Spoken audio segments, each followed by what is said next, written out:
the window. It's fucking smoky. The house is on fire.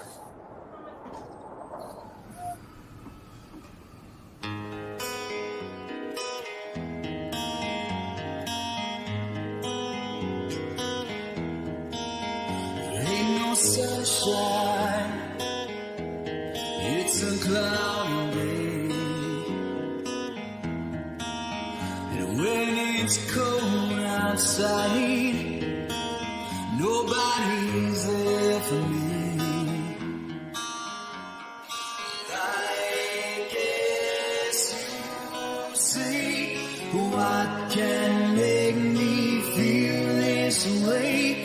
My girl, talking about my girl.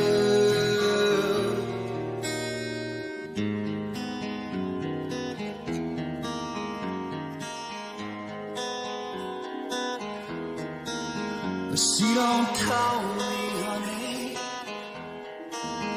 that stings like a bee. There's no music now, no birds in the trees. And I guess you say, what can make me feel this way, my girl? I'm talking about my girl, my girl.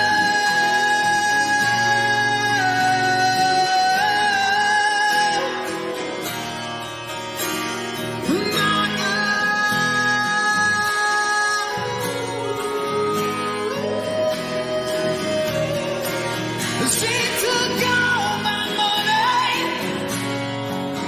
gave me back my name, and she left me all alone, standing in the rain.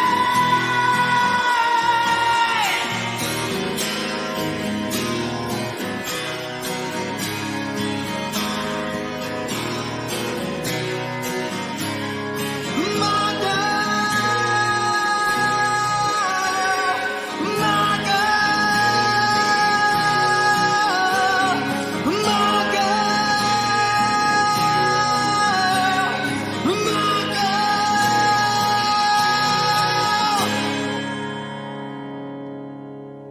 I guess you see what can make me feel this way.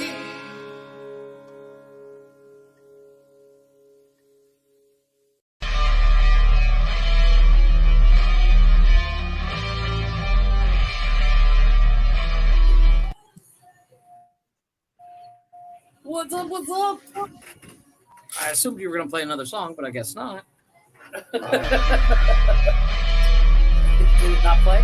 There it goes.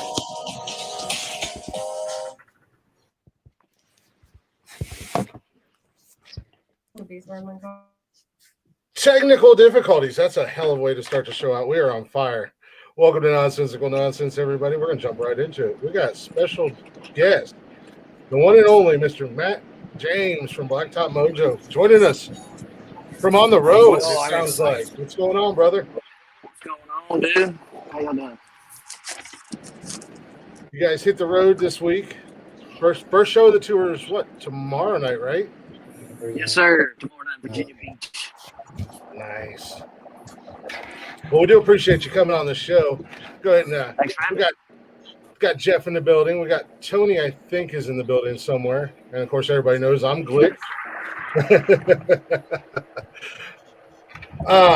You'll have to excuse me. I'm kind of a nervous wreck tonight, amongst a million other things. But I'm super excited to have you on the Matt, show. I'm going to spell out for you. Chris is going to fangirl out. Chris is going to majorly fangirl out. When you said his birthday wish last year, freaked out. Yeah, man. Glad we can make it a good birthday. Well, I'm a huge music fan, and I stumbled upon you guys I don't know, 8, 9 years ago, just by pure coincidence on YouTube. And it was one of your covers. I think it might have been your cover of Hemorrhage. And then I found the coverage or the cover song of Phil Collins. And I've just been a fan ever since. And when Jeff and I started the show, of course, the first thing I told him, I said, look, I want to incorporate music on the show. I got to ask these guys. I think it's a complete long shot. It's not going to happen, but I don't want to be rude and just play their music without the okay or anything like that. And I mean, you got back to me like that, which blew my mind. And since then, I turned Jeff into a fan. Tony's becoming a fan, and a ton of our listeners, they love it. So, I mean, appreciate you guys' support, man. Yeah, go ahead and get this out of the way. The only downfall is you guys are so Texas. I actually heard of you guys. Yeah, that's. I think the first time I actually saw was the Phil Collins rendition in the I want to say in the old refinery that you guys did. Yeah. And when Chris mentioned you when we were starting the show, I was like, I know those guys. Holy shit, I know something, And I was like, I'm totally in. And like I said, Chris introduced me to a lot of the songs that I hadn't heard, and you guys are kind of like a staple of the show, where if we don't play Blacktop Mojo on the show, we get people saying, hey, where the fuck's Blacktop Mojo, man? What the hell? That's awesome. And it's kind of a really cool thing. You are officially now 100% part of the show at all times. Well, thank y'all, man. I guess you're gonna learn real quick. We're not your traditional interview type podcast. We like to hang out, kind of shoot the shit. Obviously, we do want to know a little bit about you. I mean, if you want to give a little bit of backstory for our listeners, so they kind of know, influence wise and stuff like that. I've tried to explain your music, but what better than the actual source? Yeah, man. So we started the band back in 2012. The drummer and I met through some mutual friends, and we were at a party together one night. And actually, we were at a Cody Johnson concert. Y'all listen to country music? Oh yeah, Cody Johnson's another favorite of mine. Yeah. I do not so Cody Johnson was playing in this little dive bar by our house, and we both got real lit. And I walked up to him and I was like, "Hey, man, I'm playing a set at the coffee shop tomorrow. You gotta come check it out." And luckily, he was drunk enough to agree to that, but not drunk enough to forget. And so he showed up the next day, and then he invited me back to his house, and I showed up with my guitar and a bottle of Crown, and he had a drum set up in the living room. He went off on it. He's a pretty good drummer, Don't tell him I said that. But yeah, we just sat on his balcony after that and talked about starting a band. So that's awesome. You guys, what kind of, growing up, I'm assuming we're probably all roughly around the same age, with the exception of Tony. He's like 85. Yeah. But he used to babysit Jesus. What's up, Tony? I want to apologize. I got in a little late. I'm actually my allergies are kicking my butt, so I don't want to be rude. This is a very huge moment for Glick. I want to let you know. I'm not going to lie to you. We're going to go ahead and cut the shit. I'm not the biggest fan of all these music, but I do like Jealousy, and I do like Do It For The Money. Those are two of my favorite songs for you all. I would not have heard of you all except for these two slap nuts above me. But Glick insist on playing your music. We've been cracking. We've been tripping. But I'll be damned if you didn't make a song that I didn't like. So I do want to say what's happening, what's going on. Tell the fella to say this. That Wicked Woman video, I'm not going to talk about it. I'm not going to elaborate on it, but it grew on me, and that's all I'm going to say. I'm sorry. Go ahead.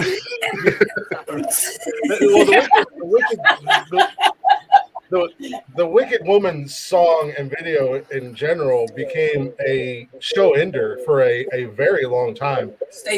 Yes. We ended every show for a good close from the time it came out until just a few months ago, because through you guys, when you guys were in Columbus a few months back, here in Ohio, came out to see you guys, which was phenomenal. And I've been telling everybody, these fuckers are always on the road. If they come anywhere near you, go see them. It's worth it. little tiny bar in Columbus, and it was a blast. But I met Rumspringer, now Over and Out, and I've become friends with those guys. We're trying to get them on the show as well. But we started playing their music as well. Phenomenal artists. You guys had Blend. Yeah, you guys had Blend with you that night. We've played some of their music. I have a friend of mine who's a musician, so we've been kind of, we got a little bit of a playlist going, but for the longest time, Wicked Woman was our show ender. And I know. Well, and we Matt, to give a little context here, we play the Wicked Woman video at the end of the show, and of course we all chime in with "Oh shit, Chuck," because we find it hilarious. And one of the things I chime in on is the response to the clerk saying that we got some sharp cheddar combos over there, because I don't know why, but we find it hilarious. And for the longest time, I think 3 episodes we didn't do the "Oh Chuck," and people, they were like, "Where's the "Oh shit, Chuck?" So it's literally become a staple of the show, and we 100% could not have that response from our. Wasn't for you guys, because it was something to kind of a little bit of an dose. Really cool. Heck yeah, man. One of the questions Appreciate you guys was playing our wondering stuff was, all the time, dude. what is your main what is the main influence of the band, like artists and whatnot? We all kind of center around. We all love the '90s, the heavy '90s stuff, the '90s grunge stuff, the Alice in Chains, Soundgarden, Tool, Nirvana, Pearl Jam, all that kind of stuff. And then we grew up in Texas, so I mean, we grew up listening to country music and I mean, all kinds of different stuff. Southern rock, Allman Brothers, 38 Special, Doobie Brothers. 38 Special. I haven't heard that in years. Wow. Yeah. I mean, and then everything. Right? I was just thinking the same thing, Tony. I was like, so, to call it Texas grunge, I was going to say, you guys do a great job of incorporating a little bit of all those genres and kind of making it your own. And I've said it on this show a million times. Every time you guys have a new song or a new video drops and I play it, one of the things that drew me to you guys as a band was your voice. It's insane. And I told these guys after I seen you live that I didn't know that I thought you would sound different live, but I think you sound better live than on like a record or something like that. Well, thank you, man. So yeah, you guys have found a nice way to incorporate your influences and kind of make it your own, right? And still be different. So you're not copying. You get some artists that you can tell directly who they're influenced by because they sound so much like them. Well, and then on top of that, I know when Chris first played the My Girl. I think I might be just losing gas. We got you, Matt. If you can't hear us, let us know, please. Yeah.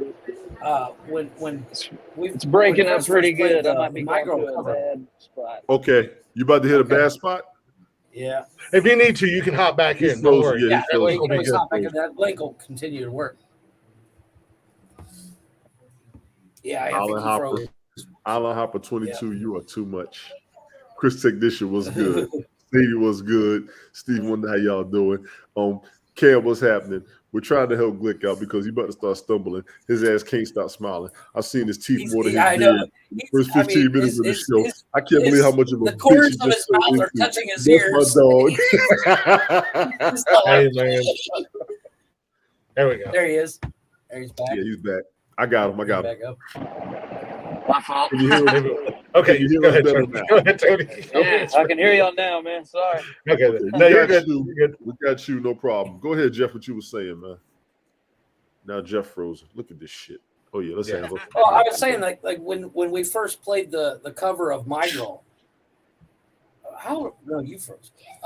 When we first played the cover of My Girl, I know Tony is not a huge fan of your genre, but right. Tony was like, "Damn, Matt's got some range." That was pretty good. It was good. Yes. It's one of those impressive things.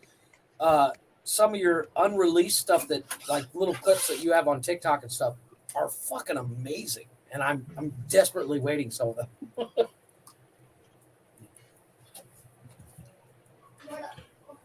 I don't think Let's- it's fair to be a you guys critic for a band without at least hearing some of their music or any of it. Right. I always tell people, you may not like a genre, you may not be a fan of somebody's music, but every band, every musician is going to at least make one song that you'll like. You gentlemen have Oh made. yeah. So, like I said, I will be honest. I'm not the biggest fan, but the songs that I've heard, the ones that I do like, I want to salute you all for real continued success, honestly. Thank you. Absolutely. Absolutely. Absolutely. All right, Glick, think of another question. I actually have one. I got questions. I got questions for days. I want. Hopefully, I got answers. Go ahead, Chris. Yeah, right. Well, I want to make sure I want Matt to make sure he gets a chance to kind of chime in and fill in without getting interrupted or anything like that. But Right. let's take a couple minutes and talk about the tour. You guys are on tour with Non-Point. You guys are kind of doing from looking at the schedule, a lot of it's all down south. So, I'm assuming, obviously. I mean, who wouldn't be?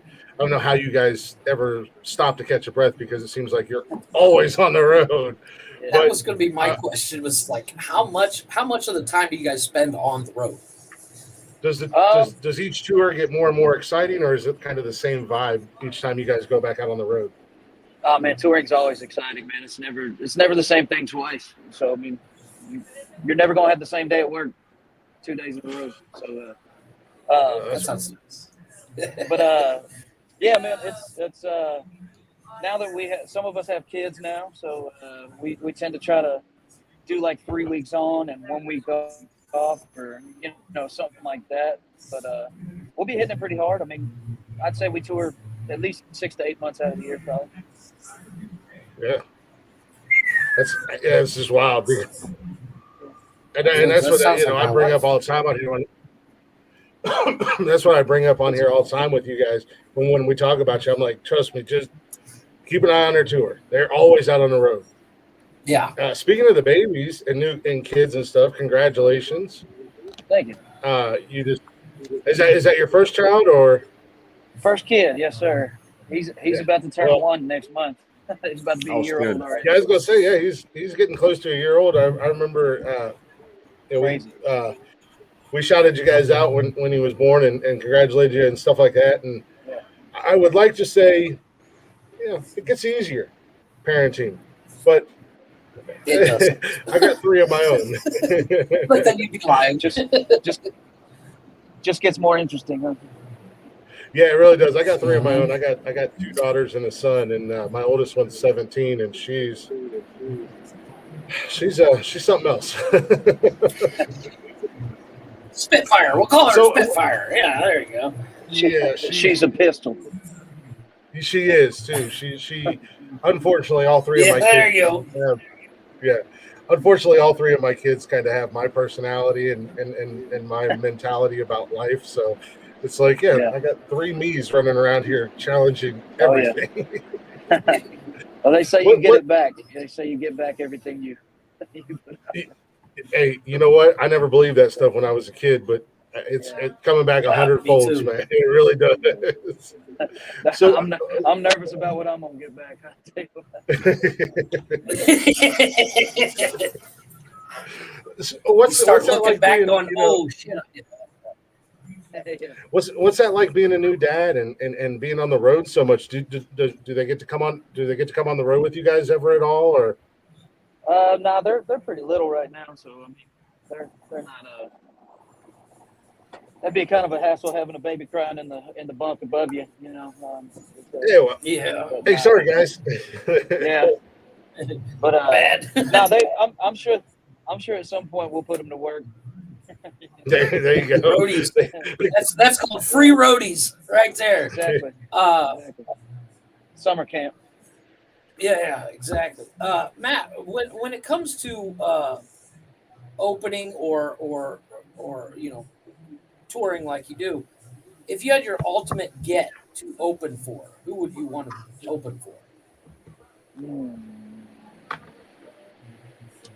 I don't know, man. I've always been a big Shinedown fan. I always thought it'd be cool to tour with them. Nice. Aerosmith. Oh yeah. Be badass. Guns N' Roses is back out there doing it. That would be cool as hell. Yeah. Yeah, that would be interesting. They sound actually really good. Yeah. I was surprised.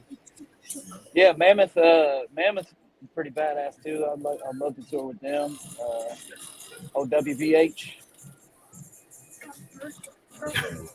I have no idea. You'll have to translate for Tony. No, Tony. it's Wolfgang Van Halen. It's Eddie Van Halen's son. He's got a band. Oh, okay. Yeah. Hey, Tony. I'm Yeah. They put out a record last year. It's badass. Yeah. It seems like Wolfgang's trying to kind of step out of his dad's shadow a little bit, but everybody keeps kind of drawing him back in, Yeah. and he wants to. I mean, hell. It's a big shadow, you know. Well, yeah, I was about to say that's like playing It basketball is. when you're Michael Yeah, Jordan's son or some something. shoes to fill. Yeah. Yeah. Michael B. Michael Jordan's son or LeBron James' son. You know, you get big names like that. And Yeah. don't worry, Jeff. We won't embarrass you. Yeah.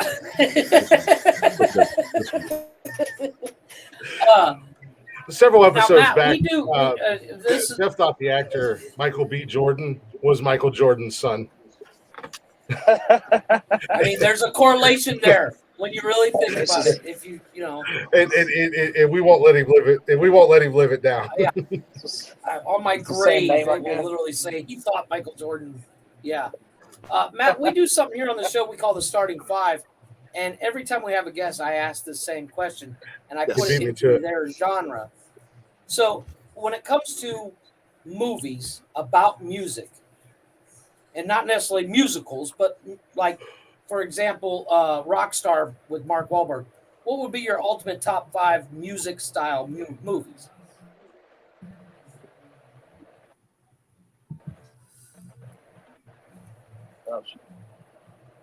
right. Can you hear me? Yes. You froze a little bit, but go ahead, man. My bad. Yeah, my bad. So can you repeat that question, man? You were breaking up a little bit. Okay, so when it comes to movies and about music, like I said, for example, the movie Rockstar with Mark Wahlberg, what would be your top 5 music-based movies? Well, shit, Rockstar is probably one of my favorites. As cheesy as it kind of is, but it's I love the that soundtrack is phenomenal. Walk the Line, probably the Johnny Cash Ooh, movie nice. was awesome. That was a good movie. Straight Outta Compton was awesome. I thought Ice Cube's son wrecked that. Yeah, I love that. There That you was go, Tony. amazing. I didn't expect that. I like it as much as I did, but I did. Yeah, that was a great. They really did that well, I think. Trying to think of more music. Bohemian Rhapsody was pretty good. Yeah, Although with that one, I will say they skipped a lot. I feel like, I mean, to fit it into 2 hours, it was like they were playing in basements, and all of a sudden they were at Live Aid. You know what I mean? yeah. It's like a huge jump there that they missed a lot of stuff. But I'm trying to think, man. I hate to put you on the spot. That's kind of like what we do, though. Island Hopper says Rocky Horror Picture Show. Island Hopper showing out over there. I see you. I'm making my list in my That's head now that Jeff asked it. I want to throw Yeah. my list out there. Go Yes. ahead. That's a good one. That's a good one. I know. I guess 8 Mile was pretty good. 8 Mile. 8 Mile Yeah, was good. 8 Mile was Yeah, there you go. This That's always a good watch. well, So that's 4. That's no, he had that's 5. He had 5. Is it Rock's 5? 5. 8 Miles 5. 8 Miles 5. yeah. Yeah, that He was got 5. 5. His Rockstar was number 1. I wasn't a big fan of the movie, but that Rockstar. Elton John movie that my man did a few years ago, It was I thought that was good. awesome. That was an awesome That was damn good. movie. Seriously, Yeah. it was a good movie. And I'm not even a big Elton John fan, but it was amazing. No, I'm a fan of a few of his songs, and they did the songs that I did like. They actually ended Right. ended the movie with one of his greatest songs ever to me. I'm Still Standing. That was a hell of a song. I don't care what nobody says. Yeah. Oh yeah. It's very hard to beat a lot of the creativity that he's done. I mean, a lot of the music that he's done. Absolutely. Hell, I got a list going in my head now. I only got like 2 or 3, Well, to and I got to think of 2 more. to kind of piggyback on what Jeff said, Matt, we used to do a starting 5, and it was kind of like our little competition, and it went away because basically, let's be honest, I've Oh embarrassed these Jesus, here guys we go. 24 straight times. They can't beat me. Oh, And recently, reluctantly, we brought it back. And we decided to bring it back when we have guests on the show because what was happening was we were running into we fell into a rut. basically the same ideas, just worded differently. Favorite movies, favorite music, favorite artists, etc. Other thing. So just recently, we've decided to when we have a guest on the show, we were going to let them pick a category for us to, and we typically do a draft. I mean, if you can't hang out for it, we can do it. I don't want you to think that I don't know what your schedule's like or anything like that, but we can do it down the road. But or do it tonight or whatever. But we'd like to let you pick a category for us to do a starting 5, so we can throw it up. And just to let it be known, I am the champ, Matt. I am a certified champ. Belt and everything. Yeah, I got the belt and everything. I'm the greatest champion of all time. He talks more shit than Ric Flair. I mean, 24-time champ. There's not a champ who has more championships than this guy. Well, I have a caveat to that. While you're thinking, Matt, I have a. Can y'all hear me? Yes. My bad. Dude. No, What's the caveat? He had to show that. Oh, I literally just played a little clip. We have little clips that we play during the show to embarrass each other. So I played Chris's. It's him singing to his belt, "I Will Always Love You." I've never been embarrassed by that clip until this moment, so thanks, Jeff. Yeah, which is why I planned to. You had to bring up the Michael B. Jordan, so I had to play the clip. But yeah, it is what it is. But I think the thing that's really put us on the spot with the new way we do the starting 5 with guests is that before we had a week to think about our 5. This is an impromptu thing that we like Jeff just put you on the spot, so you get to flip it on us and put us on the spot. The only difference is we throw it up on social media and let the fans vote on who has the best list. I got you. And it could be any subject, of course. Well, y'all said y'all done favorite movies already. I don't know what all of y'all done. I don't want to do another one. We've done favorite movies. We've done theme songs. We've done so many. We've done almost everything. We've covered everything. For you, particularly within yourself. Yeah, whatever you want to ask us. That you would actually. Yeah, if we have to do a repeat, we'll do a repeat. No big deal.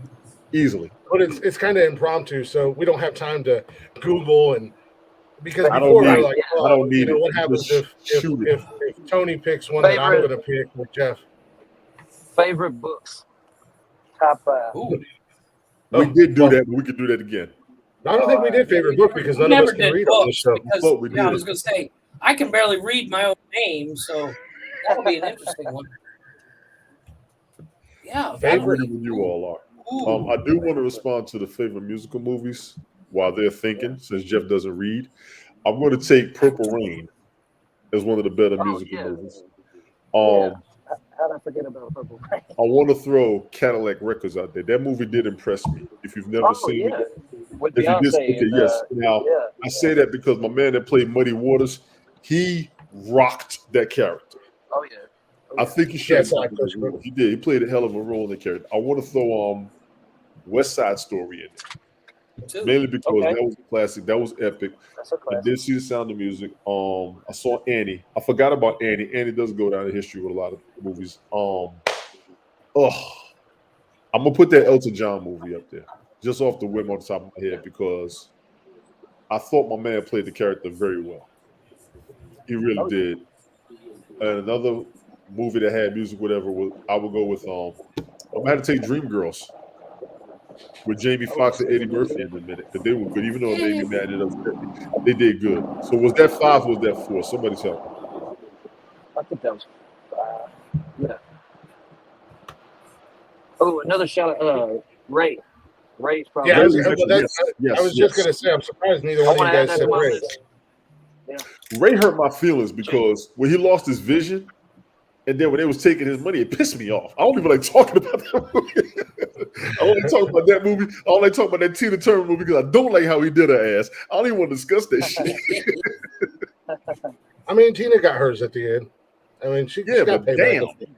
I don't care if you're married or not. That was fucked up. Coach Poole, I see you over there with your crazy ass. Coach Poole made it in the building.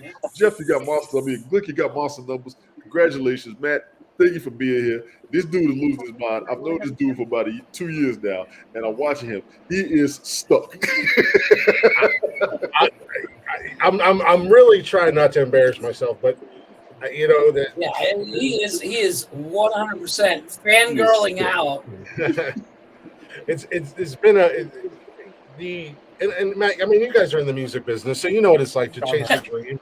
You know, you guys are, like you said, you guys are always on the road, so you're chasing your dream, and like I said, I've been watching you guys for almost the whole time and listening to you guys for almost the whole damn time. So, and I love watching you guys get bigger and bigger and bigger, and every time the tour comes out, it's like you're touring with somebody bigger, and you know, this podcast has been a dream of mine for probably or being in radio or doing radio has been a dream of mine for probably close to close to 22 years now. Yeah. And I've had a couple opportunities, and they kind of fell through to actually be on terrestrial radio from one reason to another.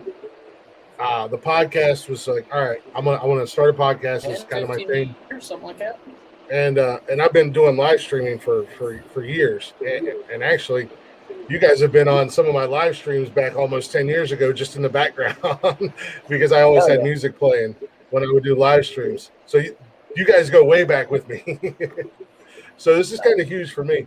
But you know, like I said, I'm chasing a dream, and I told Jeff, my ultimate interview is either you or you guys as a whole.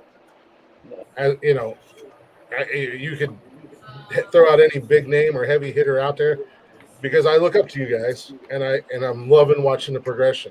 You know, it's kind of seems like, and that's right for these guys. It's a little bit of a slow grind that we're on, but you know, we'll get there when we get there. Very slow some days. I think what we have here is similar to what a lot of bands have. Guys just get together and go for it and see how it turns out. Like you said in the beginning, y'all got together, took a shot at it, and it's enduring. I'll say the same thing about this podcast. I watched those two, and they're childhood friends. I caught a couple episodes, tripped out, jumped on a couple times. They were like, "You want to be a part of it?" I said, "Yeah, sure." So you had the odd couple. Now you got the odd trio. I like it. Yeah, I'm into that. I did want to ask you. And we are odd. Let's be honest. Yeah, we are definitely odd. I did want to ask you, Matt, in your opinion, this is kind of a two-parter. Who has been the biggest band that you guys have been out on the road with, and who has been your favorite, like headliners or whatever? The biggest band, we won a contest. We got to open up for Bon Jovi one time. Oh, nice.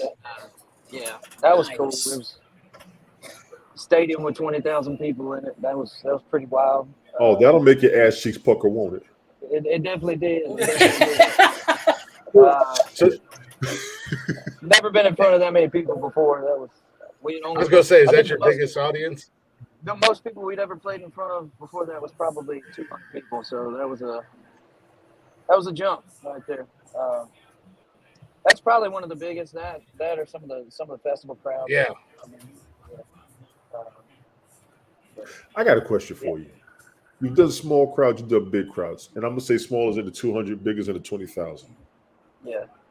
When you perform, is it better to just follow your format, or is it better to wait for the response before you move on? And being that you see both sides of the audiences or both types of crowds, for you, it definitely, like bigger crowds probably easier almost, because you just get that mob mentality, and there's people usually like when you're playing festivals and stuff like that. People are there to have a good time. They're there to listen to music and stuff. But if you're playing in a bar with 200 people, you know, not all 200 people might have been there to see you, or like Yes. you know, so you gotta win that crowd over a little bit, and that's kind of a fun little challenge if you can by the end of the night just have the whole room kind of hyped and going after it, you know. I give you that. Yeah, no, I mean, kind of piggyback on what Tony said. When I finally got the chance to come see you guys when you were in Columbus, you guys were in a hole in the wall bar, and these guys teased me, and they because I was in front of the stage. I was like, Matt and I were like inches away, and there was a couple times where Kat and I were like right there. But if going to that type of, and I've shouted out the guys with Over and Out, formerly Rumspringer. Because I went and seen them a couple weeks later after you guys performed in Columbus, and they were at this little tiny bar in a podunk ass town here in Ohio. There might have been 30 people there, but you guys put on a show as if there was 100,000 people in this little bar. And that's what was awesome, because I didn't know what to expect coming to see you guys for the first time, and you guys were so great, and it was like, these guys, they're putting on a fucking show. Like there's 100,000 of us here, you know. And that's what I had to give Matt from Over and Out. Yeah, Matt from Over and Out. When they played that little hole in the wall bar here in Podunk, Ohio, they did the same thing. And that energy, I think, is where you're going to grab a hold of. You know, if you're playing a festival where people are just there to have a good time, they might not know who you are or ever heard your music before, but you want to get everybody's attention and get everybody listening. That's an awesome mentality to have, and you guys absolutely have it, because I don't think a person in that bar was not having a good time that night. I mean, Oh yeah. I mean, it doesn't matter how many people are there. I mean, if there's 10 people there, that's 10 people that paid to see your ass and get in the tank. Agreed. So, Agreed. You better entertain them, you know? Yeah, absolutely. And that's after seeing you guys and then seeing Over and Out, and that's what I came back to the show with, a whole new mindset and a whole new mentality, because, you know, we're still small, we're still growing. But I told these guys, I was like, it don't matter if one person's listening to us or a million people are listening to us. We still got to do what we do, because, and that was something that I picked up from you guys and everything. Because in my opinion, I don't know, you guys should be selling out 100,000 people stadiums every night. Oh, so. Easily. I'm just gonna kiss your ass for a minute, but yeah. Wait while I fangirl out for a minute. Matt's gonna walk around the bus later on and go, "Hey, fuckers, I got the champ's blessing. I'm the champ now." Champ's blessing. See, look, even he rolled his eyes. Aha, fuck you, Chris.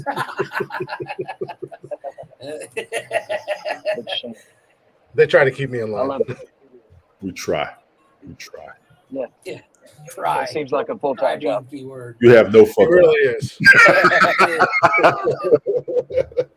You have no idea. It's 100% a full-time job trying to keep me in line, because I am. My girlfriend wakes up every morning. She says, "You on your bullshit today?" Yep. Yes, I'm awake. Yes, It's daylight, isn't it? Yeah, pretty much. But, Jeff, have you figured out your books yet? Oh yeah, I have them. Tony is so ready. He is always so gun I was ho. getting everything. Give me a list. I'm ready. My man's over here traveling. Set up so I can start typing it out. Gotcha. I got everything set up so I can type it all out. So if Matt's willing to hang out while we do it, I'm ready. Yeah, man. I only said that because I didn't know how much time he had, especially with him being out and about. Right. Yeah. I thought it'd be fun to do it with him in the place. So and actually, Tony, hold on, Matt. If you'd like to, we can throw you into the mix as well, since you put it up there. But, sure. Unless you beat out Chris, then I want to dive into the mind of Matt and see what Matt's reading when he's on the road. Well, see, that's something I was wondering about. I'm assuming because you have so much time on the road that you tend to read a lot, or either that or go through DVDs like they're going out of style. Oh yeah, I read a little bit. A little bit. Yeah. A little bit. I read the Little back of a Not cereal box. Not as much as I should. I think I would think if you're on this many road trips, every now and then you get a break, you sleep as much as you can. Oh yeah. Well, we hadn't quite started the tour yet, so I'm rested up. I'm good. But yeah, when we get out there and we get them off days, I'm gonna definitely take advantage of the sleep. Gotcha. Amen to Gotcha. that. Well, I'm ready. Chris, are you ready? I'm ready. Well, we'll give our guest the honorary number one pick, the number one Absolutely. overall pick. Yeah, there you Matt, go. if you don't mind. Yeah, man. I don't know. Probably one of my favorite books I've read here lately is called The Reincarnation Blues by a guy named Michael. I'm blanking on his last name, but it's about this guy that lives like a 1,000 lifetimes, and he's got like 3 lifetimes the left reincarnation? to live. Reincarnation Blues. The He's got 3 Reincarnation lifetimes. Blues. Yeah, he's got 3 lifetimes left to live the perfect life. Otherwise, he gets banished into oblivion in the univerce. So it's Sounds like kind a of cool. dark version of A Christmas Story. Yeah, it's kind of like that. Gotcha. Yeah, it Gotcha. does. Good job, buddy. All right. Well, Tony, what do you got, sir, for your number one? Oh, I get to go second? I'm honored. Sure, why not? I'm honored. Well, you got I last will- place last week. Actually, Jeff, you got last place. I But want to say Jeff got last. Well, I'll go first. we try to run it like an NFL. Yeah, you got last place. Go ahead and Yeah, make your pick, Jeffrey. okay. So I'm gonna go with Great Gatsby. I do love that book.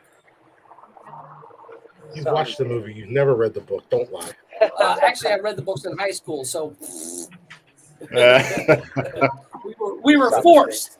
We were forced. everybody was forced to read some of the books. You ready for me? Yeah, I'm ready.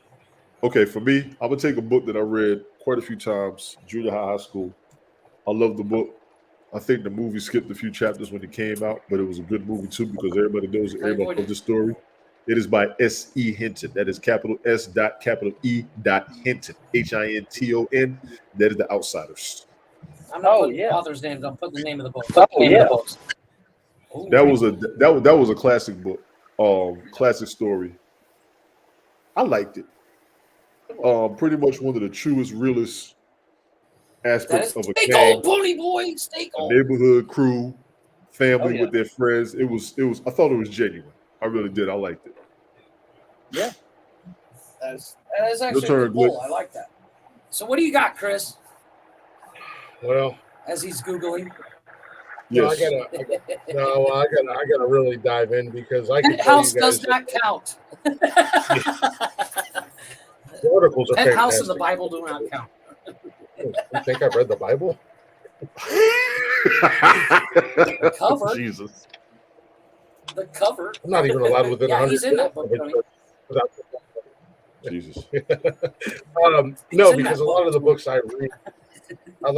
I read are paranormal. I'm real big into paranormal Right. and ghosts, so they're like, so I could rattle off or true crime or like mob books. So I could rattle off all these, Ted Bundy story or Alan Glick, which the movie Casino was based off of.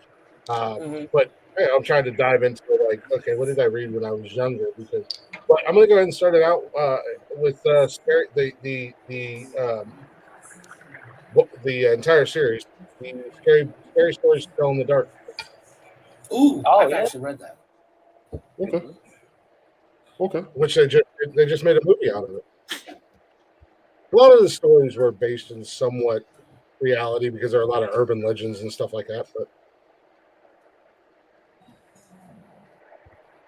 So Matt, on the 6th round, you get 2 picks. 2 picks. All right. Let's see. The Stand by Stephen King. Definitely one of my favorites. It's his longest book, but worth the read. I read that one on a tour one time. Wow. And then, Fahrenheit 451 by. Oh, you low down, no good. I just met you, but you bastard. That was on my list. Yeah. That's probably one of my favorites. I think we all had to read it in school. That's Nice. why everybody had to read it. Everybody did. I actually never read it in school. I did see the movie though. The movie I'm came actually going to go. They got two versions of that movie, honestly. Yeah. I didn't like the Well, movie. I'm actually going to go with. I've never read the book, but I've heard it's phenomenal. It's way better than. I'm going to go full nerd, as Chris and Tony knows. I'm going to go with the Harry Potter series. That's fair. And Right. for my number 2, and for my number 3, the Song of Ice and Fire, The who? which is the Lord. It's Game of Thrones. Oh, okay. I'm sorry. Okay. First book in it is called Can Song we really of Ice use and Fire. books we haven't read?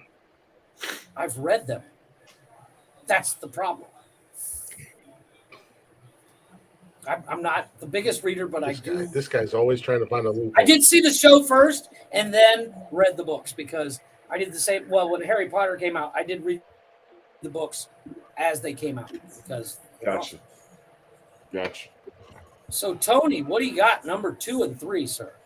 Number 2, I'm going to go with because I read this book based on the first book that I told you, and that's going to be Rumblefish.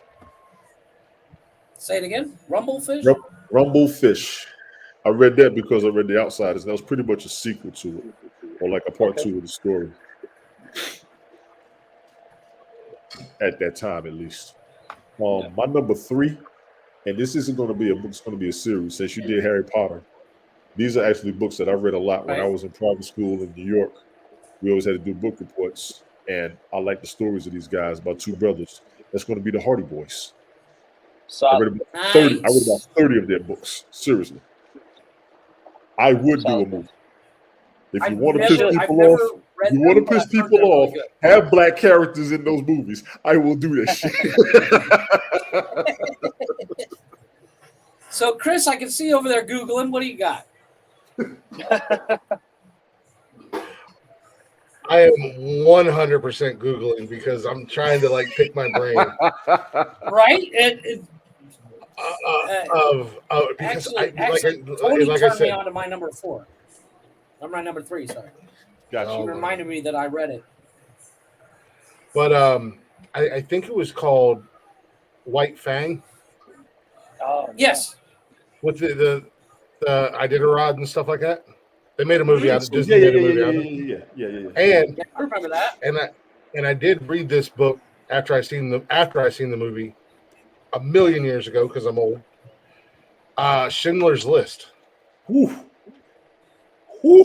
Because the movie was phenomenal, but the book was so much deeper and more intense. That's the word too. I've heard that.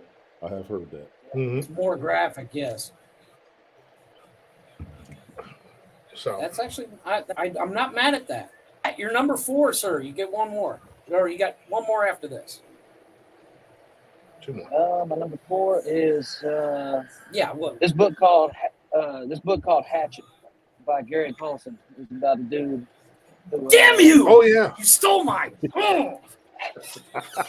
He wrecks a. I he have wrecks a that. I plane actually in read the that book. I Canadian love it. wilderness. Yeah. And he has to survive, and Yeah. all he's got's a hatchet. Yeah, it's badass.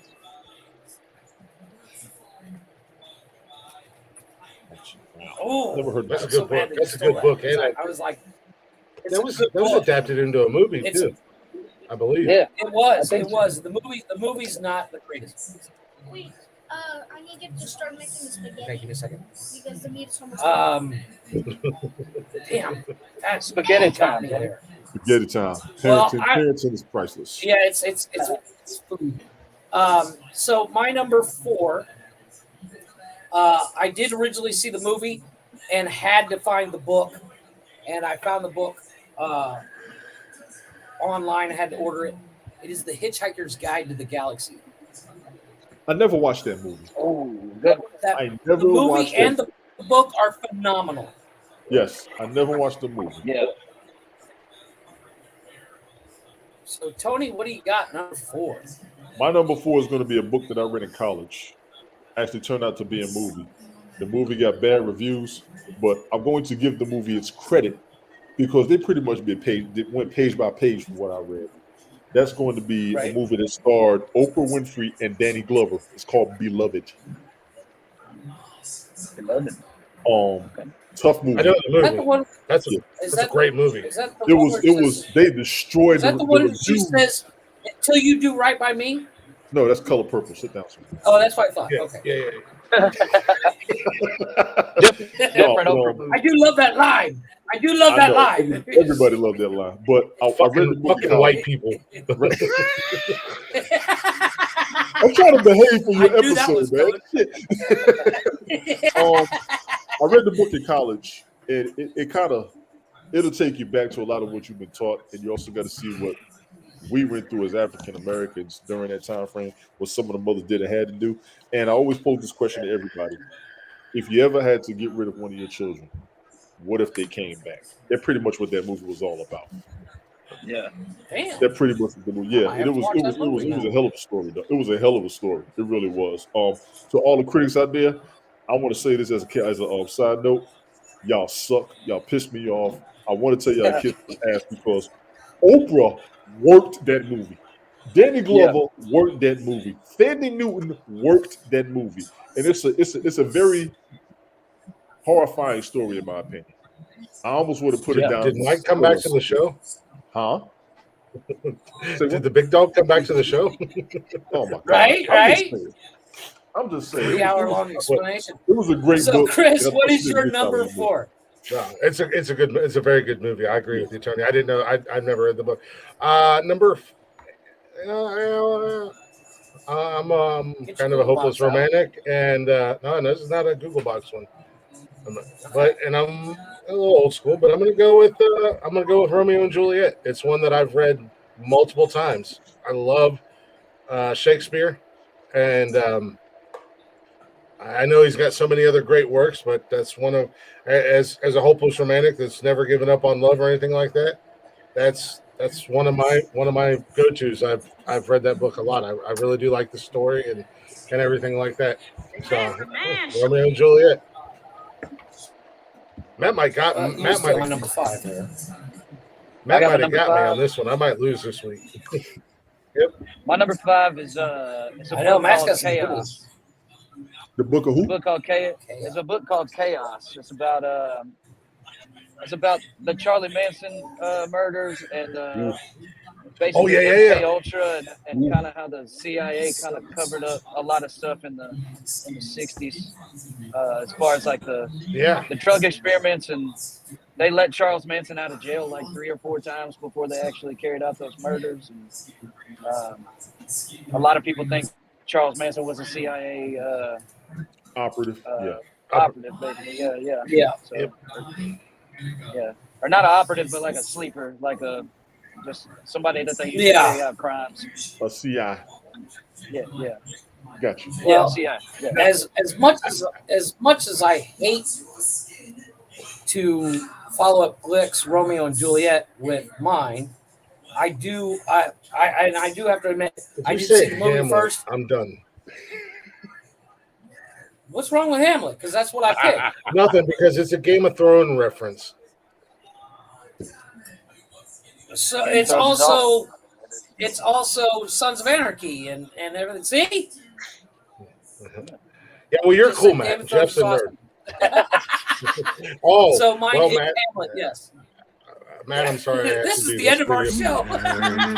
You're a fucking nerd. You're a fucking nerd. No one likes you. No one likes you. These guys are full of sound bites and clips, just so you know. That's awesome. I'm sorry. I didn't want to do it to you, but you said Game of Thrones was awesome. I literally let Jeff and another random co-host that pops in from time to time. We did an entire hour and a half hour on why Chris should watch Game of Thrones, and he still refuses to watch it. It's a good show, man. It was first and foremost. It wasn't an hour and a half. It was 4 hours of you guys. You guys even gave me a cool name like King Glick Baratheon. And I'm like, yeah, I'm totally not going to watch this show. He is totally King Baratheon, by the way. Like, drinking. Yeah. Minus the whoring around. But anyways. So Tony, what do you got for number 5? Number 5 is going to be the lowest of low-hanging fruit. I will admit that because I pretty much gave you everything I've ever read or paid attention to in my life. My number 5 is going to be the Bible. I can't even lie. I can't even lie. Yes, I have read it. Yes, I am a Christian. I was born and raised Roman Catholic. Yeah. Deal with it. I was too, but that doesn't mean I read it. Peace be with you. I know. I've read the Bible too, And also with you. And also with you. I'm not Roman Catholic, but I've read. I grew up in a very religious family. My grandfather was very country, very religious, and so I've read the Bible more times than I can even count. But I'm going to go back to another throwback to when I was a kid. One of my favorite series, Goosebumps. Oh, Jesus Christ! Oh, You're nice. a fucking nerd. I can't put out my 5 favorite books of what I actually read. No, that's Have my you seen the 5. new movies? Have you seen the new movies? I didn't like them. They were kind of a little cheesy. Compared to the books, from what I've heard, the movies were corny. Yeah, they were Yeah. seriously. Yeah, they really were. My The TV show was kids corny. love them. So, Chris Ignition, I'm recap not gonna lie to here, you. Matt Goosebumps has was a decade after my Reincarnation child. Blues. He has The Stand, Fahrenheit 941, Hatchet, 451, and Chaos. 451, Fahrenheit 451. That's what I wrote. I just said it wrong. My bad. You know he No, misspelled I Fahrenheit had- too. They're all With a misspelled. Y. I have to spell check them all. They're all misspelled. It's literally so I have The Great Gatsby, Harry Potter, Song of Ice and Fire, Hitchhiker's Guide to the Galaxy, and Hamlet. Tony has The Outsiders, Rumblefish, Hardy Boys, The Beloved, and the Bible. Just Beloved, not Chris The Beloved, has- just Beloved. Oh, is it? Okay. There's no the, honestly. Okay. Calm down. No, I just don't want them to be wrong. Chris has Scary Stories to Tell in the Dark, White Fang, Schindler's List, Romeo and Juliet, and Goosebumps series. Yes. So I will get these spelled corrected because they're No, you all won't. spelled wrong. No, you won't, meth man. Jeff is This the dude- champion You know for what? spelling You're words, getting even after you tell him how to spell it and you pronounce it and he Getting a Googles clip. it. A, B, C, D, E, F, you and your mom and your sister and your job and your broke ass car and that shit you call art. Fuck you. That will be your championship belt, the misspeller. I can make one. Matt, I got it. So yeah, I'll get those up to Yeah, now that we got that out of the way, that Chaos book about Charles Manson, one of the true crime podcasts I listened to, they did a whole thing on that book, and it was because I never heard of it. It was wild. Like they legit like broke it down. It was If you wild. had any faith in the government, it'll make you lose all faith in the government. Oh, man. No, we've Oh done yeah, that no, exactly, long before 100%. that. We're right back. No, that Charles Manson stuff in that book, like I said, I never even heard of it until they did a whole episode on it. I think they did a 2-part episode on it, but it was wild, to kind of get in, and of course it's truth, quote unquote truth, but to hear some of that stuff and to be like, wow, really? Like they could have had this dude before all this other crazy stuff that not that he was necessarily involved with, but he kind of orchestrated, so to say. Yeah. But no, it was a wild book. I did want to ask you, and this is more just curiosity factor, totally off subject. This show's ran on ADHD. Squirrel, how many shows do you get in before you really start feeling it and your voice is just wrecked? And man, it just depends, man. It could be like sickness or just lack of sleep or whatever, man. But if I take care of myself, it's usually at least a week or so before I'm getting pretty bad. But I take care of I try to take care of myself pretty well and do all the warm ups warm ups and stretches and all the stuff you're supposed to do to take care of your voice. Yeah, I mean, you naturally have kind of that little thicker, gravelly voice. Naturally, I'm assuming that's the natural voice. Yeah. So, It's an act. when I was just curious because I know there's been times where because we do the show 3 times a week, about 9 hours a week, and come Monday or Sunday, I should say, I'm struggling, and then I'm like, shit, I got a show Monday night, and it's like I'm not even doing anything, I'm just talking. So, Yeah. and you got such a powerful voice that there was a spot, and I hate to keep going back to this, but there was a spot where you guys had a little technical difficulty, nothing crazy, but you kept singing and you lost your mic, and we could hear you over the band who still was all hooked up. Yeah. I don't know that it was just like this dude's That's voice has impressive. got to be wrecked. I'm loud. Yeah. I totally understand that. I'm a very loud person myself, but Yeah, his neighbors tell him We all know. the time. they already knocked on the wall. Really? Well, guys, I got to jump off of here. It's been phenomenal talking to you guys. Thank you guys for having me, man. I really do. Matt, Appreciate you greatly coming up here, appreciate man. you. Listen, this is monumental for him, honestly. So I do want to say thank you for somebody who invited me to be up here, for you to pop up for him as well. This is a big moment for him specifically. Big up to you, to the whole band. Big up to your families, man. Wish y'all the best, honestly, for real. Thank you, man. We'll see y'all next time we go to Ohio, man. Absolutely. I was going to ask you that. When is the next time you're coming to Ohio? Before you leave, real quick.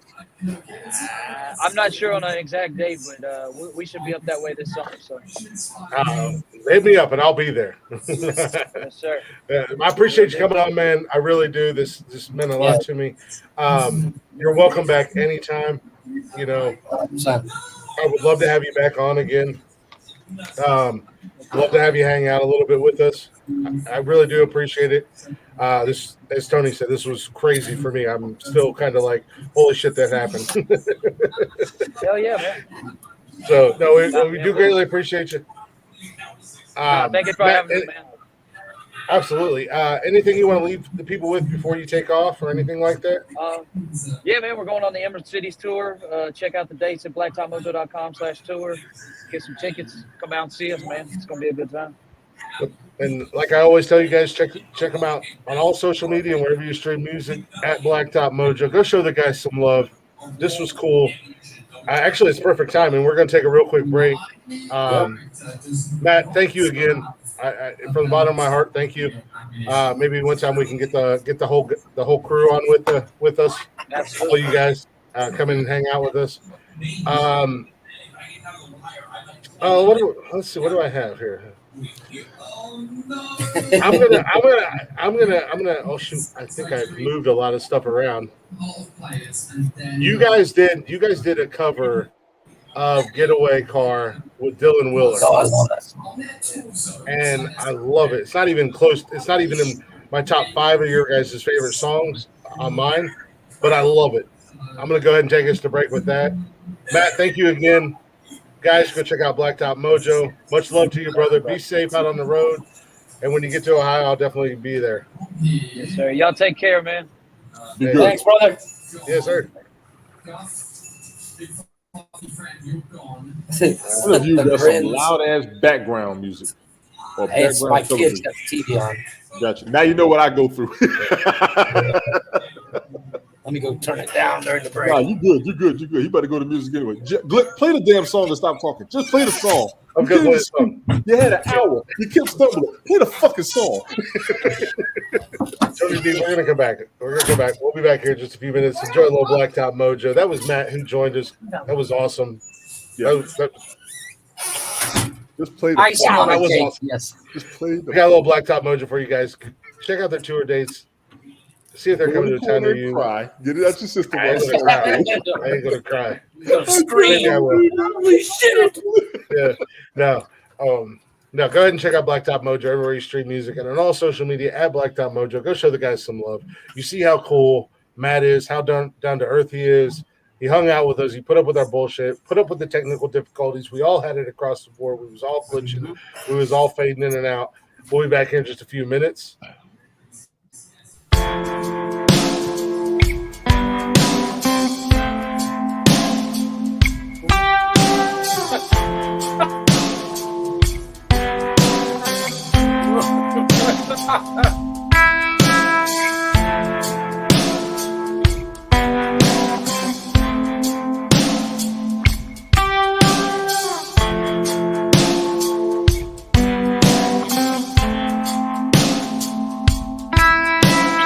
First time I saw you, you were chasing down a cyclone, all alone in the field. Rail yards and clovers, I kept rolling on. I never thought you'd wind up chasing me. Settle down, I won't hesitate to hit the highway before you lay me to waste now. Settle up and I'll help you find something to drive before you drive me insane.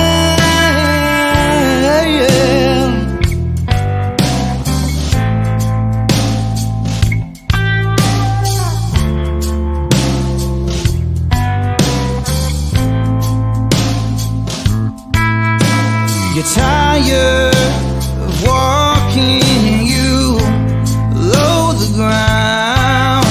The sidewalk will barely touch your feet. Life moves too slowly to hold you down. With ringing heads, you take it out on me. Settle down, I won't hesitate to hit the highway before you lay me to waste. No, settle up and I'll help you find something to drive before you drive me insane. So get yourself a car, drive it all alone. Ooh, get yourself a car and ride it on the wind. Yeah, get yourself a car and drive it all alone. Ooh, get yourself a car and ride it on the wind.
Yourself a car and ride it on the wind.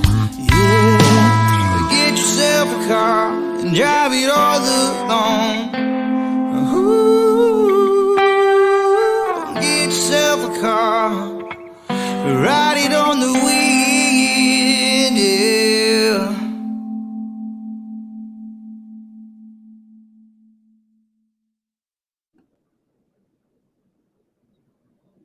I Yes, owe them an apology. sir. I forgot about that song. I did Yes, forget sir. that one. Is a good one. I agree with Golf Hawk. They got soul. That is a good one. I did forget about that song. I owe them an apology for that. That's a cover of Audio Slave, and I love they did a killer job. Do me a favor, Nikki. Tony's, Oh, she can't hear Tony's you. waving You at you. song. No, she can't hear. I know, I waved at him. She waved back. He said, "Do me a favor." I was going to tell you what he said. Welcome back to Nonsensical Nonsense, everybody.